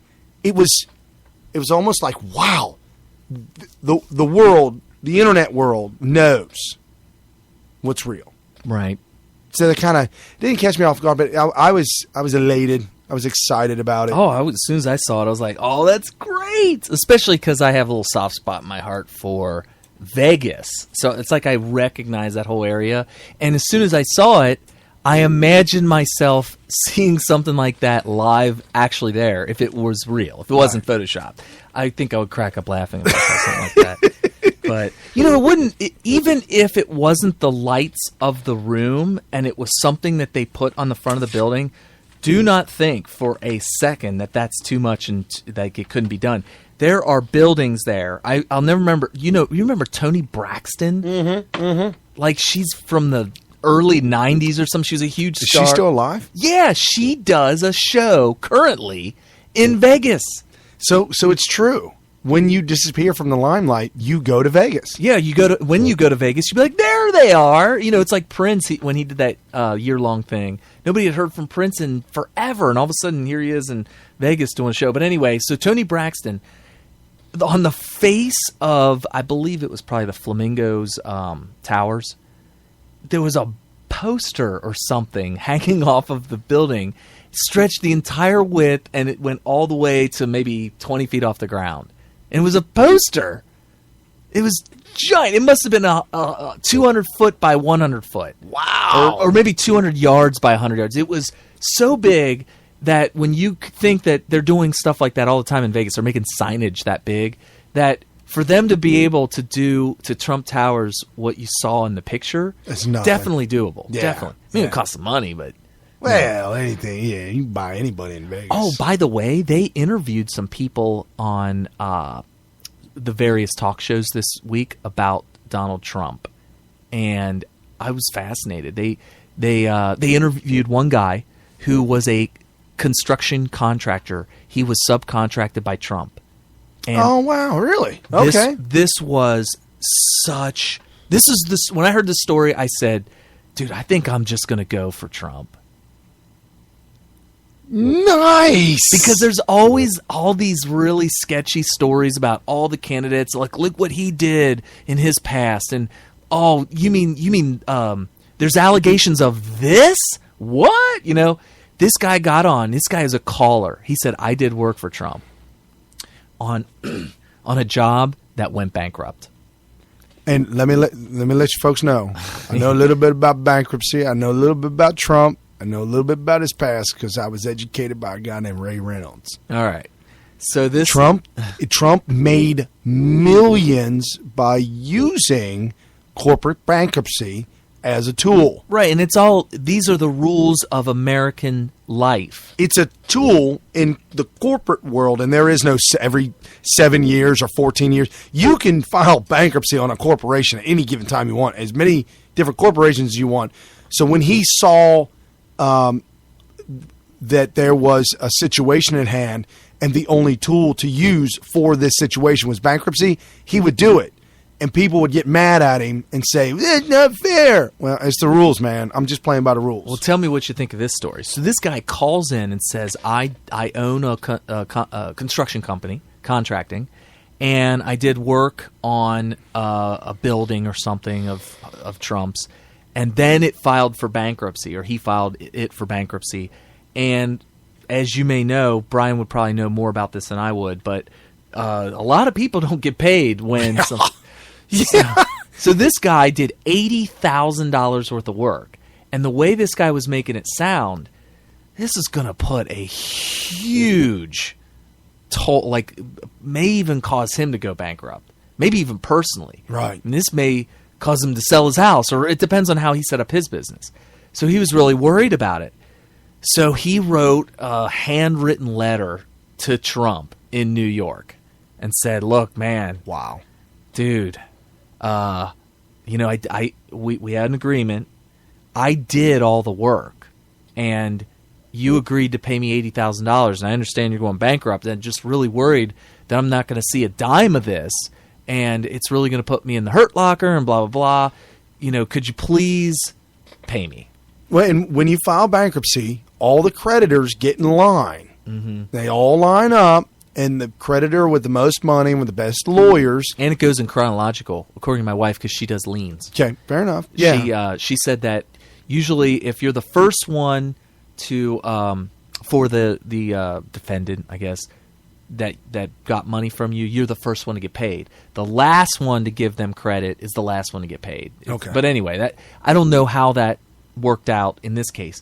Trump, tell me this just does not blow your mind. After writing this heartfelt letter to Trump, sends an envelope back to him with nothing in it except for one single check signed by Trump personally in a felt tip marker pen or whatever for $80,000.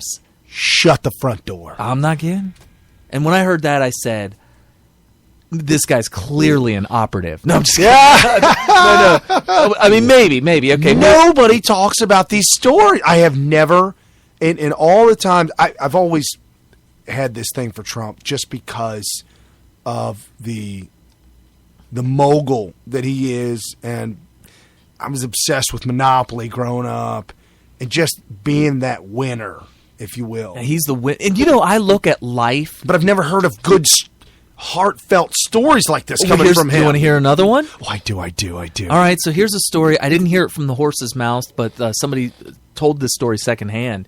He was in his limo, en route somewhere. The Don? Yeah. Okay. Flat tire, side of the road. No! So somebody pulled over, like, "Hey, let's fix this thing, man." Started. Don't wait for AAA, dude. I could do this right now. Fix it up. Says, "Oh my gosh, Donald Trump? Really? Oh my gosh." Well, anyway, let's fix this tire. Fix the tire. Got him on his way. Don said, give me information. Why? You gonna tell somebody on me? Don't report me on authorities. You don't want to know. No. He paid off their entire mortgage. Shut up! Yeah. Said no. Didn't want no thank yous. Just the whole mortgage. Wow. And here's the thing. You never hear a word. He's such a blowhard. He's so arrogant and all that. You would think somebody that is really like that would be like, why don't you talk to Joe Blow? He fixed my tire, paid off his mortgage, whatever. Now talk to him. Now what? Oh, hey, that guy, you bankruptcy? This guy at small business, I paid him. I don't care. Whatever. He doesn't say a word about any of that stuff. Wow, that's amazing. Here's another thing that's really strange. Someone else who never said a word about all the good things they did ran for president and failed against Obama. Against Obama? Yeah, the one we helped out. Hillary Clinton? No, the one we helped out. Oh, my God. Against Obama? Was he a Democrat? No, Republican. Oh, there's Herman Cain. No, this last election. Mitt Romney? Yeah, Mitt. Oh, Mitt Romney. I don't know why that name. You know what? I erased him from my entire memory bank. Well, you got to move on. Well, he erased himself. I mean, what has he been doing? Right. He has literally been like, all right, I'm done with everything. You guys just about insulted every single member of my family for a complete 2 straight years. You all are the devil. You're as evil is. But no, Mitt Romney never, ever once he was talked about but he the was, things that everybody he did. knew he was he's Mr. Humble Pie. Everybody knew that about him. Everybody thinks the opposite about Trump. Right. Well, I'm just pointing out how he wouldn't talk about it. Trump wouldn't talk about it either. Apparently not, yeah. You wouldn't expect it. Well, look how shocked I am. I'm shocked. Trump is all about, I'm the best, I'm the best, I'm the best. But when he does really good things, it's like he doesn't talk about that stuff. Wow.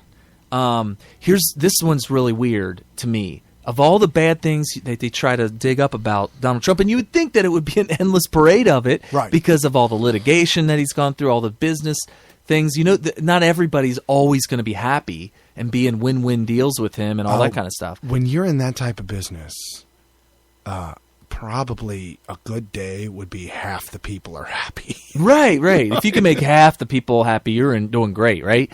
Well, so there's always going to be some people come out. But how many people does he employ, roughly? Tens of thousands? Hundreds, I would imagine. Hundreds of thousands. Possibly. Where are all the disgruntled employees? Former employees? Like the people all angry that working at Walmart. Yeah, Walmart doesn't even have very many good... No, people that complain about Walmart and what they do to their employees are people that work for other companies. Right. They're union delegates from other companies is what they are. But when it comes to Trump, they're all saying, Hannity was pointing this out the other day, that all of his employees are thrilled to work for him. They're really happy with him and think that he's a great boss, and his companies are great places to work.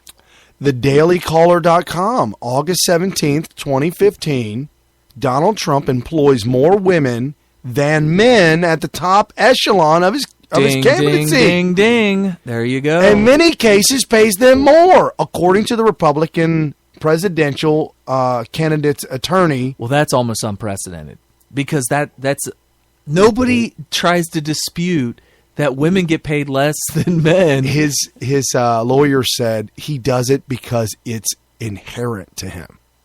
I don't know what that means. I don't even know what that means. I don't know what that means. Well, I subscribe to the Rush Limbaugh philosophy on that, which is if women are worth more than they're getting paid, then a smart businessman will go out and hire all women because they'll get better work for less money. Right. I explained that to my 6-year-old daughter. She got it. She understood. But people that are they're not just clueless about capitalism. They believe in the opposite. So Trump's organization, according to CNN, yeah, and I'll take CNN's word for it because they're awful, and they would slander him. So the number's probably small. Okay, right. Mm-hmm. You know, they're saying that he employs 22,000 people. The organization, the Trump organization. So that's the floor. That's the minimum possible that he employs. And they made it a complete round number. There's no, so it's not the right number, but it's most likely the lowest of the low. But those are his current employees. What about all the tens of thousands of former employees? Where you would think somebody would come, or even forward. like you were saying, the subcontractors. Because that foreman on the job, that's right. Trump didn't employ that foreman. The contractor on the job found a subcontractor to do the job. Right. So all the owners of the businesses are not employees, but they work directly for him. Right. And the only story I heard was this good one where they went bankrupt and he paid him anyway because he was just like, I don't want to leave this guy with this tiny little contracting business hanging for $80,000, so he paid him. Right. Oh, okay. Here's CNN's reason for posting this article, because they're bashing him. Is Donald Trump really a small business? And they're bashing him and saying that the federal government defines any business that employs fewer than 500 as small. Okay, so he would not be considered small. Oh, they wanted to make that a point. He's big business. Well, who is calling him a small business? CNN, China. I don't know. CNN. So they're trying to create the straw man that people are calling him a small business. Right. Who's calling him a small business? That would be my response to CNN. Like, wait a minute. Does anybody think he's a small business? I wouldn't imagine anybody thinking. Even the progressives are like, big business. Who wants a big business leader as a president? Oh, that's what they're trying to do. Look, this is big business trying to lead your country. You don't want that. Right, but everybody already knows that he's big business. It's not like they're breaking news. Breaking news, Trump is part of big business. I mean, it's just crazy. Breaking news on Smith Radio. Donald Trump is big business. Now we go share this and make it viral. Make it viral. We just broke huge news. Oh, so what about him and deportation and all this? Well, he claims to employ, his statement to MSNBC was that I employ hundreds of Mexicans. Hundreds. Are they Mexicans? Are they green card holders? Are they legal? Are they illegal immigrants? Are they U.S. citizens that used to be Mexican? Because when you say the word Mexican, because we live in such a racist country, thanks to the liberals, you don't know if you're talking about somebody of Mexican citizenship, right, or somebody. Well, here's how it plays out. Whose ancestors are from Mexico or something like that, and this is like a race or something. Well, this week, Geraldo Rivera, which we will refer to him as Revolto, because he's revolte. Right, revolting Rivera. Yep, Geraldo Revolto. He was on Fox News. He's been making the rounds on Fox News lately. No, he's been a Fox News contributor for like 10 years. Well, yeah, but I don't know. Like he sat in for the 5 for like an entire week or so because he works for Fox. They need to find. He's that guy who sits at home. He's kind of semi-retired. And anytime Fox News needs a minority, Hispanic, the token angry Democrat liberal Jew, Hispanic. He may be Jewish too. I don't know. But Israel called him Jewish. He may be. Oh, okay. But he's definitely Hispanic. He's from Puerto Rico. Oh, a Puerto Rican Jew. Does that even work? Well, it would, because in New York. Oh, there's a mix of everything. There's lots of Jews in New York, and there's lots of Puerto Ricans, so it would definitely make sense that there would be a mix. I don't know if he's Jewish or not, but he's definitely Puerto Rican. So he's the token Hispanic go-to liberal guy on Fox News. He's really a foil. He's so discredited himself with that Al Capone thing. He was raised mostly Jewish and had a bar mitzvah ceremony. So he is Jewish, okay. According to Wikipedia. All right. Well, if here's the thing. There's nothing more treasonous. There's nothing more treasonous than a progressive liberal Jew, because they want Israel wiped off the map. Right. It's like, I mean, when I mean treasonous, I don't mean against America, but against the whole culture. I mean, I'm almost completely German. I'm like 15/16 German. And for me to I need reparations for the Holocaust. Then, for me to want Germany wiped off the map would be kind of like a I don't know. Wouldn't that be wrong? I don't know. Well, yeah, it'd be like your ancestors. Definitely ancestors from Germany. Roots from Germany. And yeah, go ahead, wipe that. I don't need it. Yeah. What? It'd be like ISIS, how they're tearing down all these ancient, 2,000-year-old temples. Right. I wouldn't want that. I don't even want that, and my ancestors had nothing to do with that. Yeah, that's right. So he's on Fox News, and they're talking about illegals. And anchor babies and illegals. And Anseli Earhart. You're so good with names. Whatever. I'm looking at her, and I can't even speak. Oh, is she good looking? Oh, yeah. Wow. What is her name? All y'all need to type her name in the Googles. Anseli. Ainsley. Ansley? Ansley Einhart. Okay. How do you spell that first name? Because they do need to type this in. She looks like a Kelly. I want to call her Kelly. She looks better than Kelly. She looks better than Kelly. AIN. She's a 9.99. Oh, dude. Oh. According to her. Right. According to her.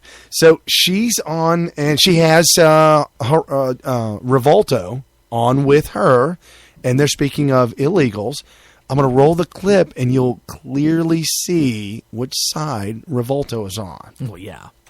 But I think that so many people in America did it the right way. They came across the border the right way. These illegals need to do it the right way, because my mother's a school teacher and she's always preached to stand on your own 2 feet. Autonomy is so important, and we need to teach these illegals when they come to our country, do it the right way. Every time you say... Okay, so she's saying... Do it the right way.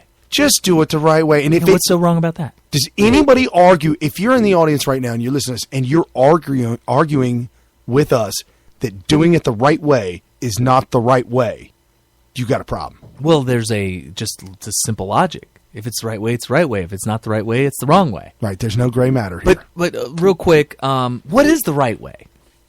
Right way is to petition for citizenship.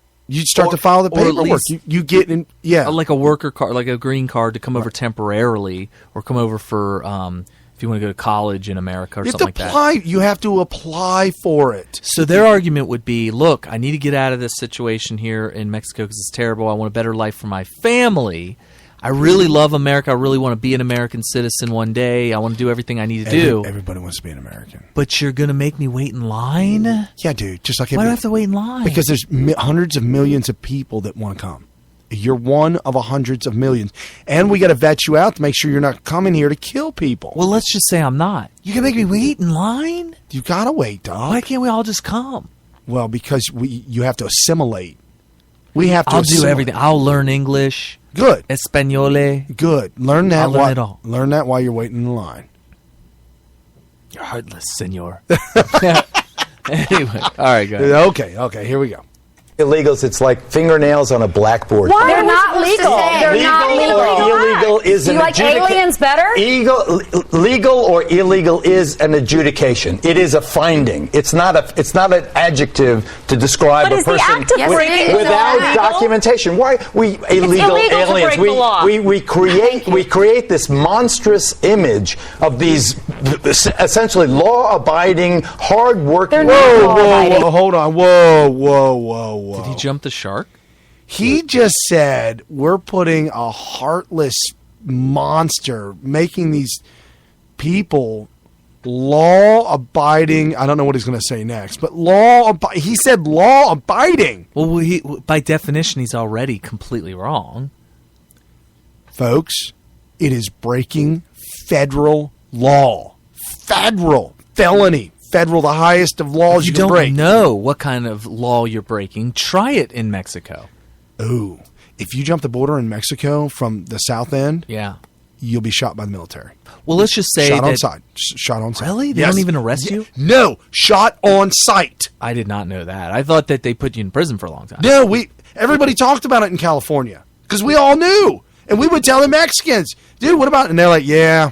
You don't jump the border from like Guatemala into Mexico or Panama into Mexico. You don't do that. You get shot on sight, military. So if you were in ISIS and you did not want to, you want to come to America, like sneak in, you rule out Canada. You would not get dropped in South America and try to make your way up through those borders. No, you would hop the plane, the 747 that says Air Force One on it. You'd get on that plane. No, the DC was it DC? Cancun. Was it the DC-10? No, Air Force C-5.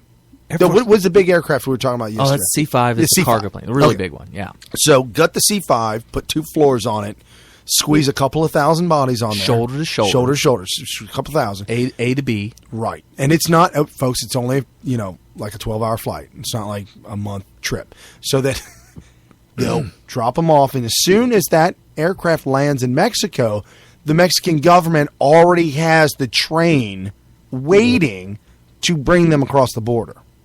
So the they already know. They're cool with that. Okay.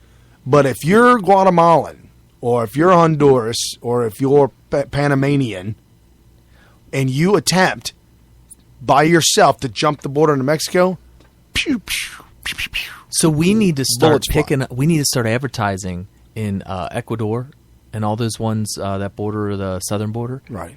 That if you can sneak all the way up to America, we'll let you cross over into Mexico from their northern border, and you won't get shot.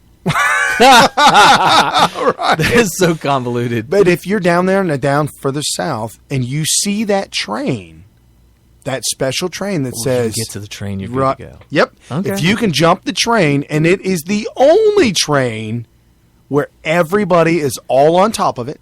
Oh, that one? Hanging out the sides, hanging out the windows. Literally, as the train's going down the track, it's sinking the tracks even. It's melting the rails. It's flattening them. Okay. So here's the rest of that clip. The only law they've ever broken is to come across without documentation. That's illegal. But they commit fewer crimes than citizens. Come on! Can I vomit my? That's why he's called Revolto, because he'll make you revolt and shake and vomit. They're committing less crimes. If they're committing any crimes, we got a problem. Fewer. We want zero, none. Hold on, Right, and she just said we want zero crimes, zero, none. That's the end of that clip. Right, and there's going to be Americans that break the law. You know what? That's just let us deal with American criminals. Right, I don't want to That's deal our with job. Mexican criminals, even if he can show me, which I won't. I would be very skeptical of any study that he shows me. But even if he can show me some sort of a study that shows that a smaller percentage of Mexicans break the law in America than your average citizen, I would still say, well, you're still adding criminals. They broke their first act of coming to America. Their first act was breaking a federal law, not a speeding ticket, not a parking ticket, not some innocent, whatever. You stole a candy bar from Kroger's. Mm-hmm. I'm not talking about a federal crime. And it should be. The first act is a federal crime. Even if it was a state crime, whatever. The thing is it needs to be a crime because then we just don't have a country anymore. Without borders, you don't have a country. No. And without a country, No. then whose jurisdiction is anybody under? I have no idea. And where do the laws have borders? Is that what defines a border? Is where the laws end? I mean, so after once you cross this line, you're now under Mexican laws. Right. Once you cross this border, you're under Texas law, and that's the only thing. Whichever laws you want to be under. That's like what a liberal want to do. The thing is there's a certain culture, and like the language. People look at others that speak different languages. Shouldn't say people, but liberals look at those that speak other languages as this romantic, situation where, isn't that cute? They're so cultured and they have this different language. If all your children can't speak English and they're like 6, 7 years old and they don't know a single word of English, how in the world are you going to educate them in America? Well, if you go to the right schools, they're adding dozens of classes in Spanish. That would be fine, but they need to teach them. The problem is I don't That's trust. That's racist for you to say that, though. That they should have to learn English. That's so wrong. Well, if I believe that these Spanish-speaking schools that are run by the government bureaucrats are not brainwashing them to be communists, I'd probably be okay with it. I'd still require them to have an entire class of English. Well, you have every to single assimilate day. to our country, and our country is an English-speaking country. You have to assimilate. What if you could teach them in Spanish all of the ideology of capitalism and the entire Constitution, the Bill of Rights, all of those mores? But what does that say about you that you want to go to another country and not learn a native language? That does say a lot. I mean, could you imagine going to Germany and being like, I love this country. I love everything about it. I love the Nazis. Wait, whoa. Mein Kampf is in my back pocket. Jokes, people. Joke. It's a joke. Okay, so I go to Germany and I'm like, this is great. This is where I want to live. I love everything about it, but I'm so good at English and I'm so bad at learning a new language. I'm just going to go ahead and I'm going to find a small community of people that speak only in English, and we're going to make a pact to we'll embrace the country and we'll like the country and we'll learn about the country, but we're going to do all of that in English and not really make too much of an effort to learn German. It'd be kind of an insult to them. It would be a big insult. When I was shipped out, when I went to move to Italy for in the Air Force, before I left, and as soon as when they gave me my orders, and I said, Aviano, Italy, is this for real? They're like, yeah, that's for real, boy. You better get ready, boy. You're leaving in 2 hours. That's how it works. Like that. So I immediately ran to the local 7-Eleven, which I guess they're not around anymore. Oh, in the west, out west. Out west. Yeah. Okay. I immediately ran to the local store to get an Italian to English translation book, and I started looking at it, and I was getting excited. Learn a new language. I was getting fired up. I wanted to show those people that lived there that I was trying to make an effort. And especially for Italians, if you try and make an effort to them, oh my goodness. Open up the doors, open up the pantry, the fridge is open. The wine, the gallon, 5-gallon jugs of wine with a pump. No, it's do you know those water coolers where you put water in your cup and then a bubble comes up? Yeah. They got that for the wine. Oh yeah.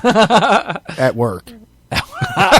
Wow. They let children drink, don't they? Oh yeah. There's no real age. When it comes to wine, there's no age restriction on wine. Okay. I think it's like that in France too. Yeah. I told the story about Germany. At midnight when the bell rings at a bar, 18 years and younger has to leave. I didn't know that. In Germany, at midnight, there's a bell that rings. And I was talking with these two girls, me and my buddy. Yeah. We were hitting on them. And the bell rang. And they were getting up. And I'm like, what are you doing? I'm going to buy you another drink. She's like, oh, no, we got to leave. I'm like, why? 12. Like, why? She's like, well, the bell rang. I said, what does that mean? She's like, well, she's 15. I'm 16. Oh, my God. I was like, and they're down there pounding beers there? Right. They were drinking beers. Oh, my God. They weren't pounding them. They were sipping them. They were just a little sip. Yeah, just a little sipping on the beer. We don't like this, but if you buy it for us. It took her like an hour to drink one beer. I'm like, jeez. Yeah, we're the roof. I mean, whoa. Oh, wow. Did I just hear that? Did I just channel Bill Cosby? Jeez. Wow. Somebody's on a roll tonight. Wow. So okay, moving on. Moving right along to how did we get there? We were on Trump. Ramos. Because the illegals. Yeah, Ramos. This was the greatest story of the entire week and probably of the whole month. George, I'm the general. Jorge, I'm the Jorge.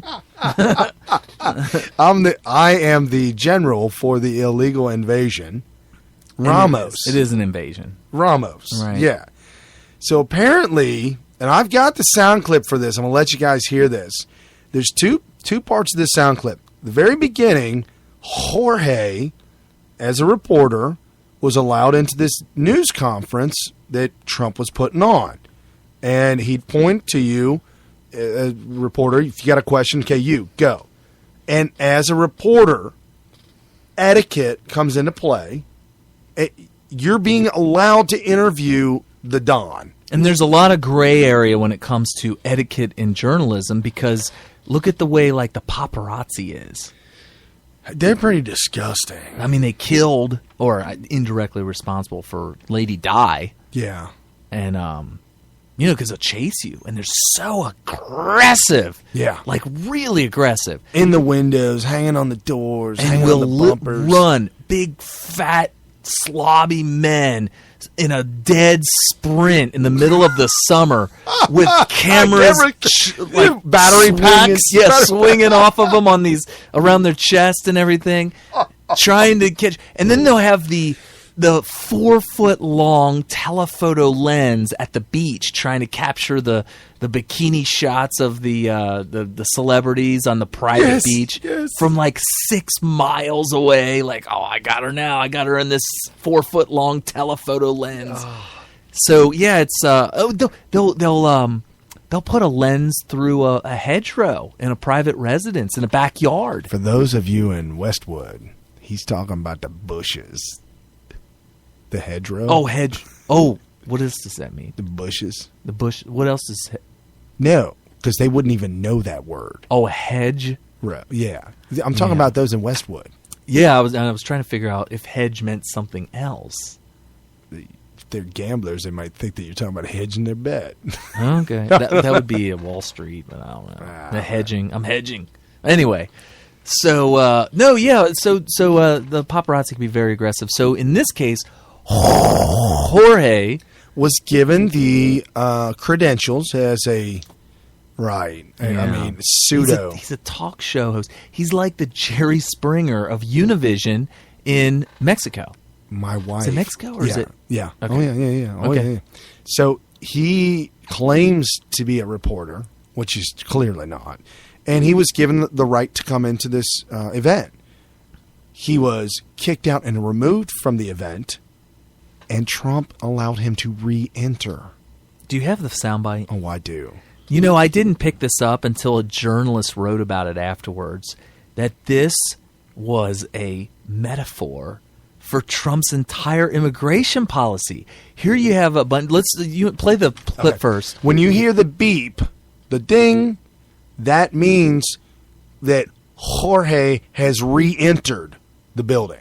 Okay. He was kicked out of the building, and then you'll hear me. I put a beep in there, a beep, and then he's back in the building. Okay. So, and it's a minute long. So here we go. Okay, who's next? Yeah, please. Mr. Trump, I have a question. Excuse me, sit down. You weren't called. Sit down. No. Sit down. No, I'm Sit down. an immigrant. Go ahead. I have the right to ask the No, you don't. You haven't been called. I have the right to ask the question. Go back to Univision. Go ahead. You cannot deport 11 million. Go ahead. You cannot deport 11 million people. You cannot build a 1900 Go ahead. wall. You cannot deny citizenship to children. Sit down, please. Idea. You weren't called. I'm a reporter and don't touch me, sir. Don't touch Go. me, sir. You cannot touch me. I have the right to ask a question. Okay, that was Jorge attempting, and I stopped it right before the beep. He's being, when Trump says right. Right. Go ahead. Go ahead. When he says go ahead, he's talking to his bodyguards. He's talking to the guards. And they walk right behind him, make a beeline. Get your hands off of me. Get your hands off. You can't touch me. You can't touch me. Oh, they're manhandling him, and they're taking him out. Okay, so here we go. Here we go again. Hold on.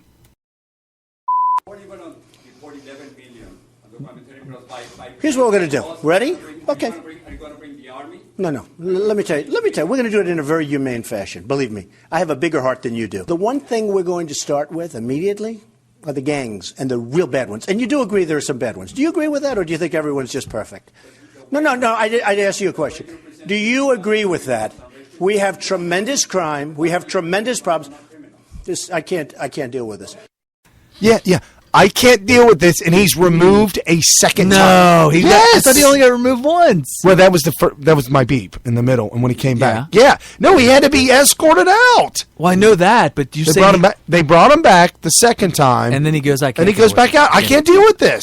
They take him out as Yes. I did not know they took him out a second time. Well, here's the thing. A reporter afterwards writing about the incident said this is a metaphor for Trump's illegal immigration policy, which is it's not your turn. You jumped in line, and now get out. Nice. Oh, you're not getting out? Okay. Escort. We're going to escort you out with authorities. And it happened even as he protested on his way out. And he gave him the opportunity to come back. And he did. Isn't that just brilliant? Okay. My wife was raised in a family that was predominantly Spanish, if you will. And she said to me, "Oh, George Ramos, oh, I knew him. Oh, I grew up with him. I loved him. My whole family watched him. I love what? Trump? What? Oh, what? Don't tell me Trump did something to him." Uh-oh, really? So this was personal for her. It was very personal. So how did she react? First off, it seemed like she was coming out like Trump's a bully. Okay. Like, why would he do that? So wrong, so awful. And so I had to break it down shotgun style. I had to lay it. I said, whoa. Here's the whole story. And Jorge Ramos is a communist. He loves it. He loves communism. He's a liberal left agenda pushing. He's an activist. Right. He's not a reporter. He claims he's a journalist, but everybody that knows journalism and knows Jorge Ramos knows that he's just a far left. She had no idea, and had a personal paradigm shift and a understanding of a new understanding. Yeah, I mean, if here's the thing, I get who was it? Somebody said, look, if it was getting towards the end of the day, and you hadn't been called on yet, and it looks like things are wrapping up, and you don't think you're going to get called on, maybe this behavior might be, you got to, hey, it's time to crap or get off the pot. Right. I need to get this question out. out. The conference is almost over. Yeah, and I didn't get called on. Hey, it's time to speak up. I'm going to go ahead and interrupt everybody. Maybe that's okay.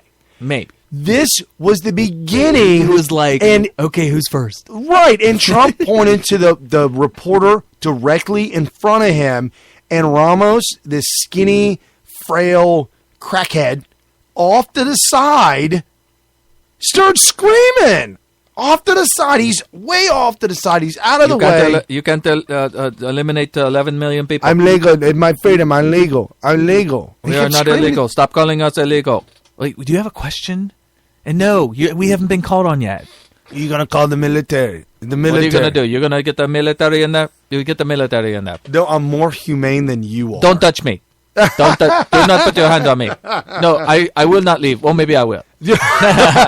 Okay, I will leave, but I will be back. So check this out. I don't know why this has been popping up recently, but Mark Levin has been all over my radar, like for the past couple of weeks. Okay.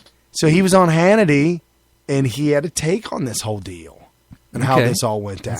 I'd love hearing from Mark Levin. So here's Mark Levin, the great one, mid-sentence giving his opinion on the entire Ramos-Trump ordeal, and then a little bit on his take on immigration. Clip to see. I was very proud of what Donald Trump did. Jorge Ramos is a bully, and Jorge Ramos tries to control events. Jorge Ramos jumped the line there.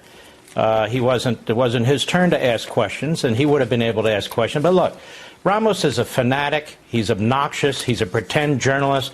He's running around today saying that he's defending the First Amendment. Really? Since when are hecklers defending the First Amendment? He's got an agenda, and he advances it. You know, Sean, I did a little checking. About 3 years ago, he was named one of the 100 biggest leaders or movers by Time magazine, and he wrote about himself, and he said, among other things, "But I've never ceased to be Mexican. I have 2 passports, and I vote in elections in both countries. I'm deeply proud of this privileged duality. The best thing about America is its embrace of diversity." No, the best thing about America is America, Mr. Ramos. Now, America's immigration system isn't the problem. Mexico's immigration system is the problem. Latin America's immigration system is the problem. Their governments are the problem. Why are they exporting their next generation into America, Mr. Ramos? And you're proud of your duality and your diversity. Why is it that you're not spending time in Mexico? Have you ever read their immigration laws? Have you ever read its constitution? If the United States of America took Mexico's immigration laws and stamped America's immigration laws on it, then you would see oppression and repression and disaster and calamity. Mr. Ramos is taking advantage of this country, and I notice not in any of his questions to Donald Trump did he ask about the effects of illegal immigration on American citizens. They never call our children dreamers. Mr. Ramos is a balkanizer. He's a racialist. He's gotten very rich doing it. But he has nothing to do with, as far as I'm concerned, what's good going forward for this country. Very well said, as usual, by the great one, Mark Levin. That, I don't know why I never thought of that either. Why is it that nobody's ever talking about how the immigration policy of America with regards to Mexico affects American children? They're always like, how is this going to affect the little children that were born to the illegal American? You can't, as an American child, get a good education in cities near the border or in areas where there's a very high density of illegal immigrants or children of illegal immigrants, which we found out last week are also illegal. Correct. Not birthright American born, which is a big relief to me because I always thought the 14th Amendment, as I understood it, was a big sham and was so horribly implemented and written that it's destroying the country. And turns out it's just our interpretation of it that's destroying the country. Right. And when I had a sound clip that I didn't get to, and I actually kind of lost it last week, of Sean Hannity reading off the actual document in the word for word, and they said, okay, now that's been said. The senator's next sentence that wrote this says all about birthright is not a right. There is no birthright citizenship. Right, and Congress retains the authority as to who becomes a citizen and who does not. Right. That the 14th Amendment just... And Obama cannot wield the pen to make that happen. It's well, not there's a ton of executive orders, maybe hundreds, that are completely unconstitutional. How about the one that he's thinking about doing right now? With regards to what? Using the pen, an executive order to push off the elections due to the economy not doing so well. Well, then how did we have his election then?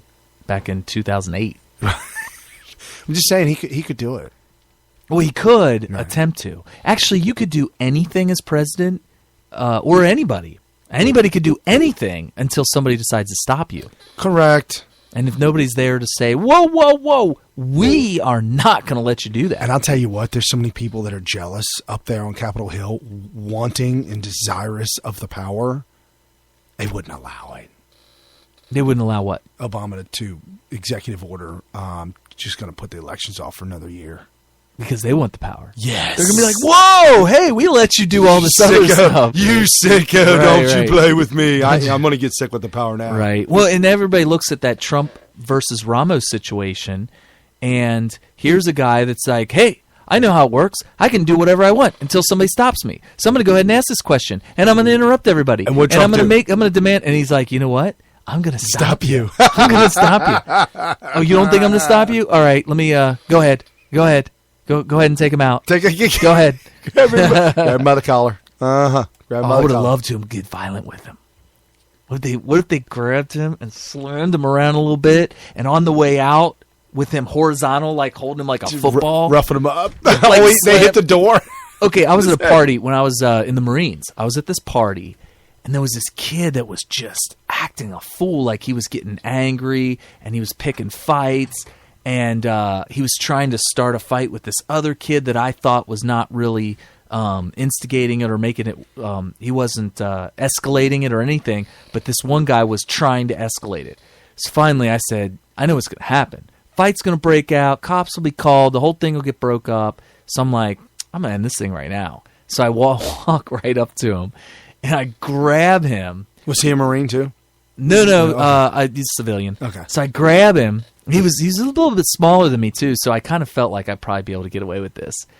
And I somehow get him wrapped around his waist with my arm and held him like a football. And so as I start to walk to the door with him, somehow bodies don't fit through doorways sideways. No. It just went bang right on the woodwork. And I think he may have either been drunk or high anyway, so that just ended his aggression right there. That's hysterical. And then I sat him down on the grass outside, and I said, now you sit there and don't move. And he proceeded he did sit there. He did not move. But he proceeded to give me his version of the story. And I'm like, I don't care. I just don't want any fights. It's over. And it's over, dude. That's what I wanted Trump to do. He should have walked off the podium and grabbed little Jorge. Because he could have, because Jorge is probably 75 pounds completely soaking He's 75 pounds, and he's only 4'2", which is pretty tall for a Mexican. Okay. It's amazing to see the culture out in L.A., because clearly the newest, the youngest, the freshest, the ones that are right off the boat, because they are, seriously, folks, they are 4 foot tall. Wow. 4'5". That's amazingly short. Well, yeah, it has to do with malnutrition. Oh, not enough nutrients. Well, and why? Because it's nothing but desert. Is there any vegetation in Mexico? Yeah, cactus. I guess you could try to eat that. Oh, they do. No, they do.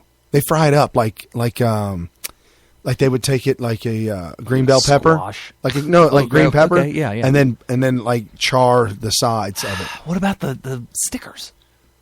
Oh, they use this for toothpicks. Oh my god! So you want Trump to go off? Yeah. How about if he goes off on a CNN reporter? Oh, I love this. This week. I may not have heard this though. Well, I don't see many protesters. I see thousands of people, and there's a few protesters, and I figured you'd ask that question because, no, that's the way it is. CNN is terrible. CNN, you're with CNN? Are you with CNN? Good. You people do not cover us accurately at all.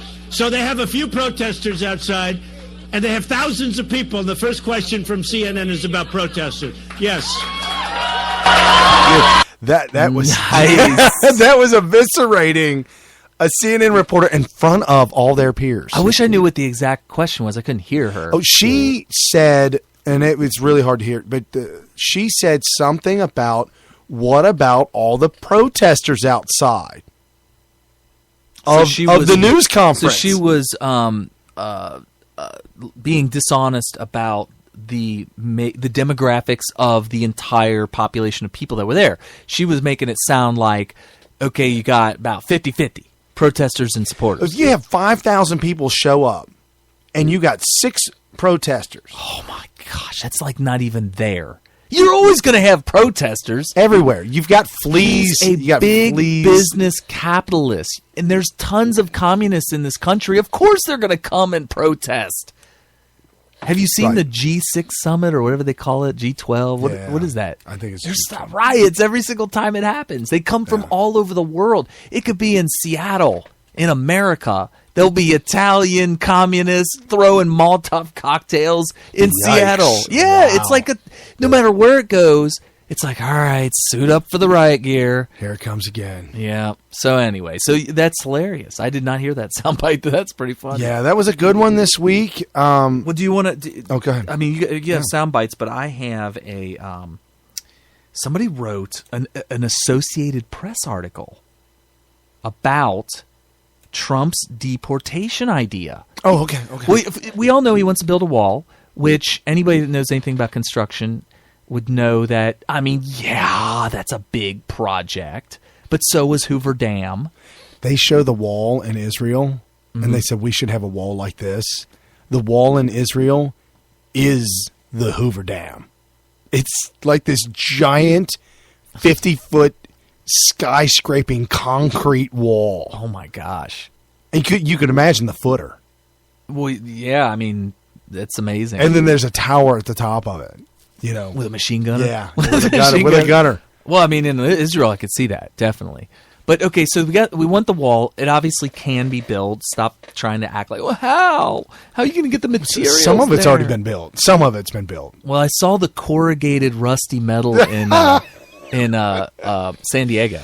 Right, so all you have to do is just take like a bat or a stick and poke through the steel. You might be able to put your foot through it. Yeah, okay. Well, I just didn't want to get rust on me. Yeah, you might be barefoot. That could be a problem. So beyond the wall, there's also, excuse me, what do you do with the people in America now that are illegal and are now having their birthright citizenship taken from them? If it's you and you're listening, hey, I'm sorry, but your parents did what your parents did. What are you gonna do? Ain't nothing I can do. What if you're third generation? What if your grandparents came here illegally? It was assumed that your parents were birthright citizens. Then you were born to 2 alleged birthright citizen parents, and it was your grandparents that were the illegal immigrants. Yeah, we got a problem. Now we have to start making definitions and figuring all that out. But anyway, I mean, as time goes on, things will get more complicated. So anyway, you got this deportation. Did you know that in the 1930s, there was a mass deportation? Mass deportation. You did know that? No, of who? Okay. Of Mexicans. Oh, okay. So here's the story. Republican presidential candidate Donald Trump calls for mass deportation of millions of immigrants. And, of course, we heard him say he's going to do it humanely. They're living in here illegally, as well as their American-born children. Oh, by the way, I have to warn everybody. the person that wrote this article is a huge pro-immigration, anti-American, anti-capitalist, anti-everything liberal who wrote this. So there's going to be blood shooting out of wherever. Okay. Just to let you know. So anyway, so as well as their American-born children bear similarities to a large-scale removal that many Mexican-American families faced 85 years ago, back in the 30s.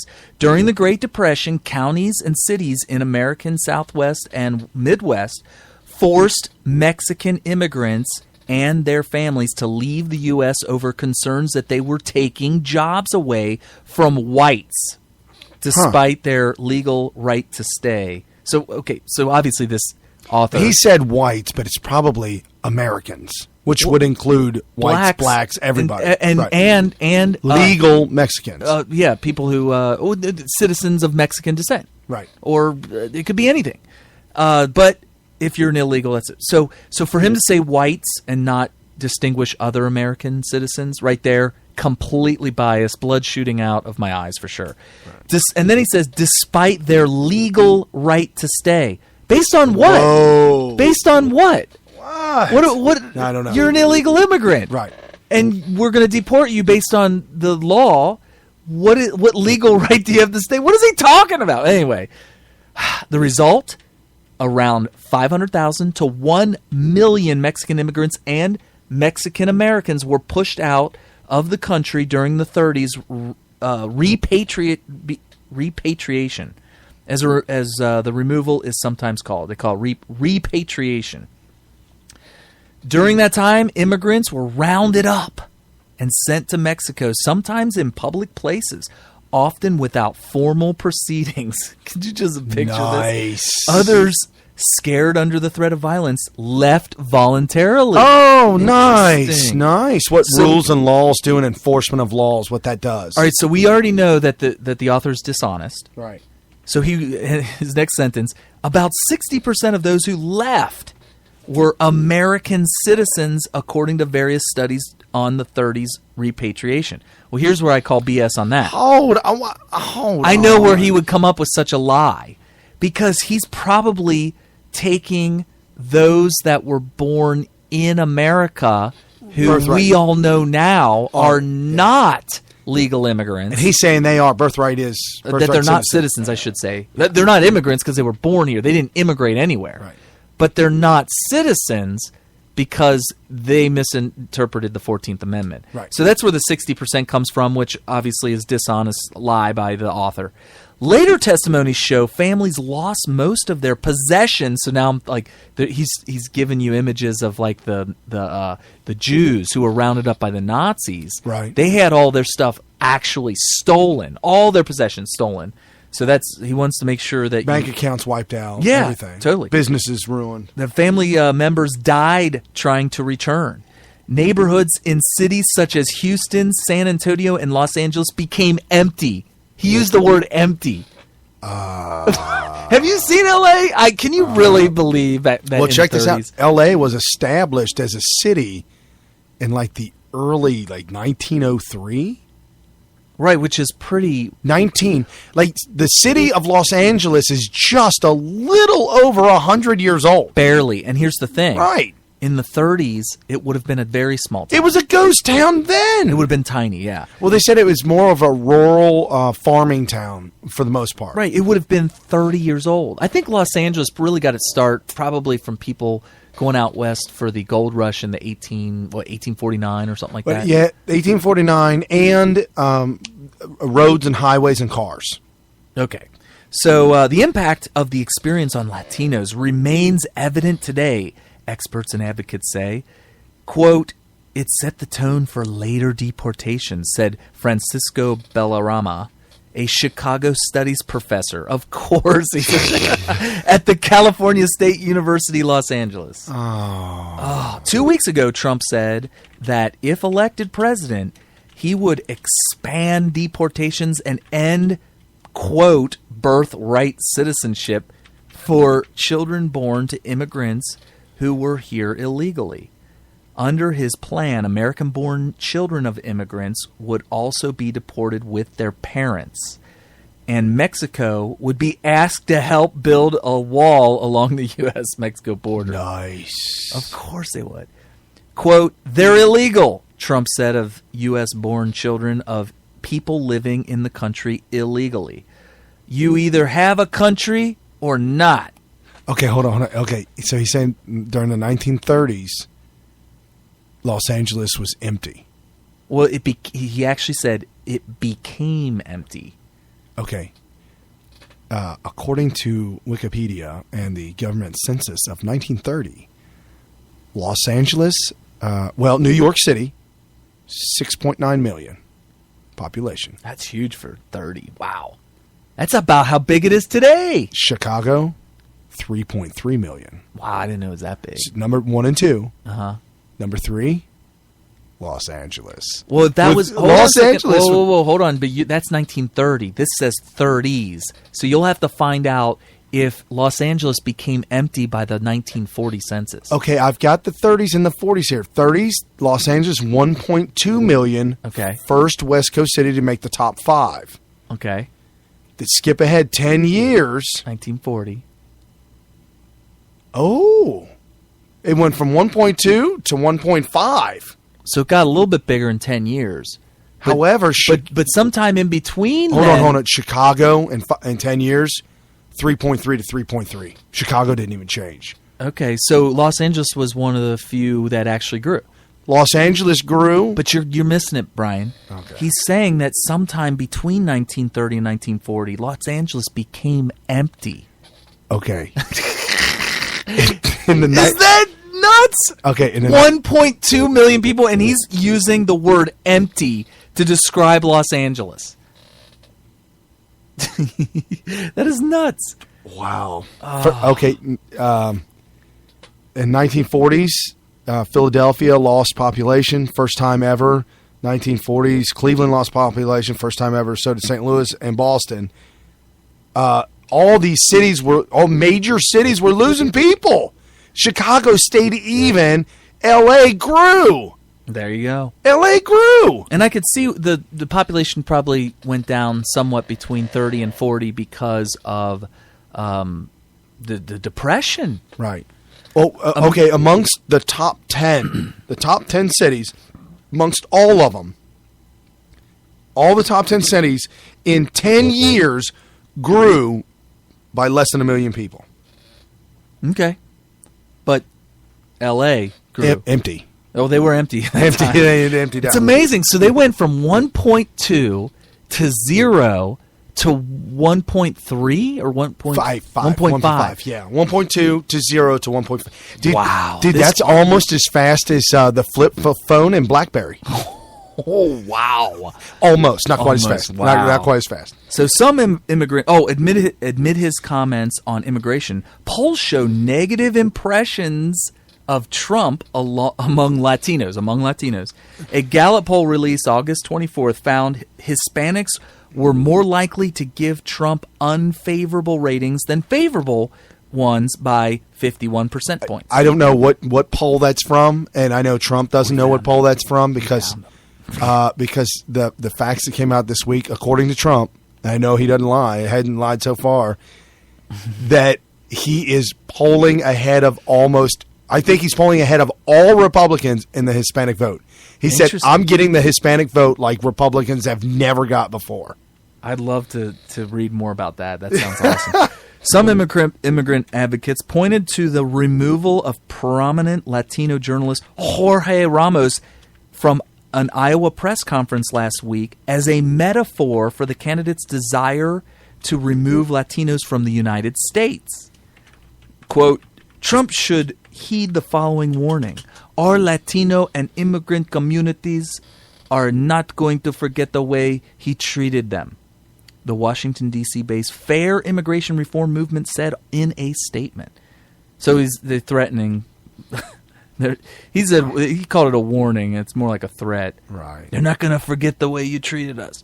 Ramos, an actor for Univision. Random act of journalism there. Did he just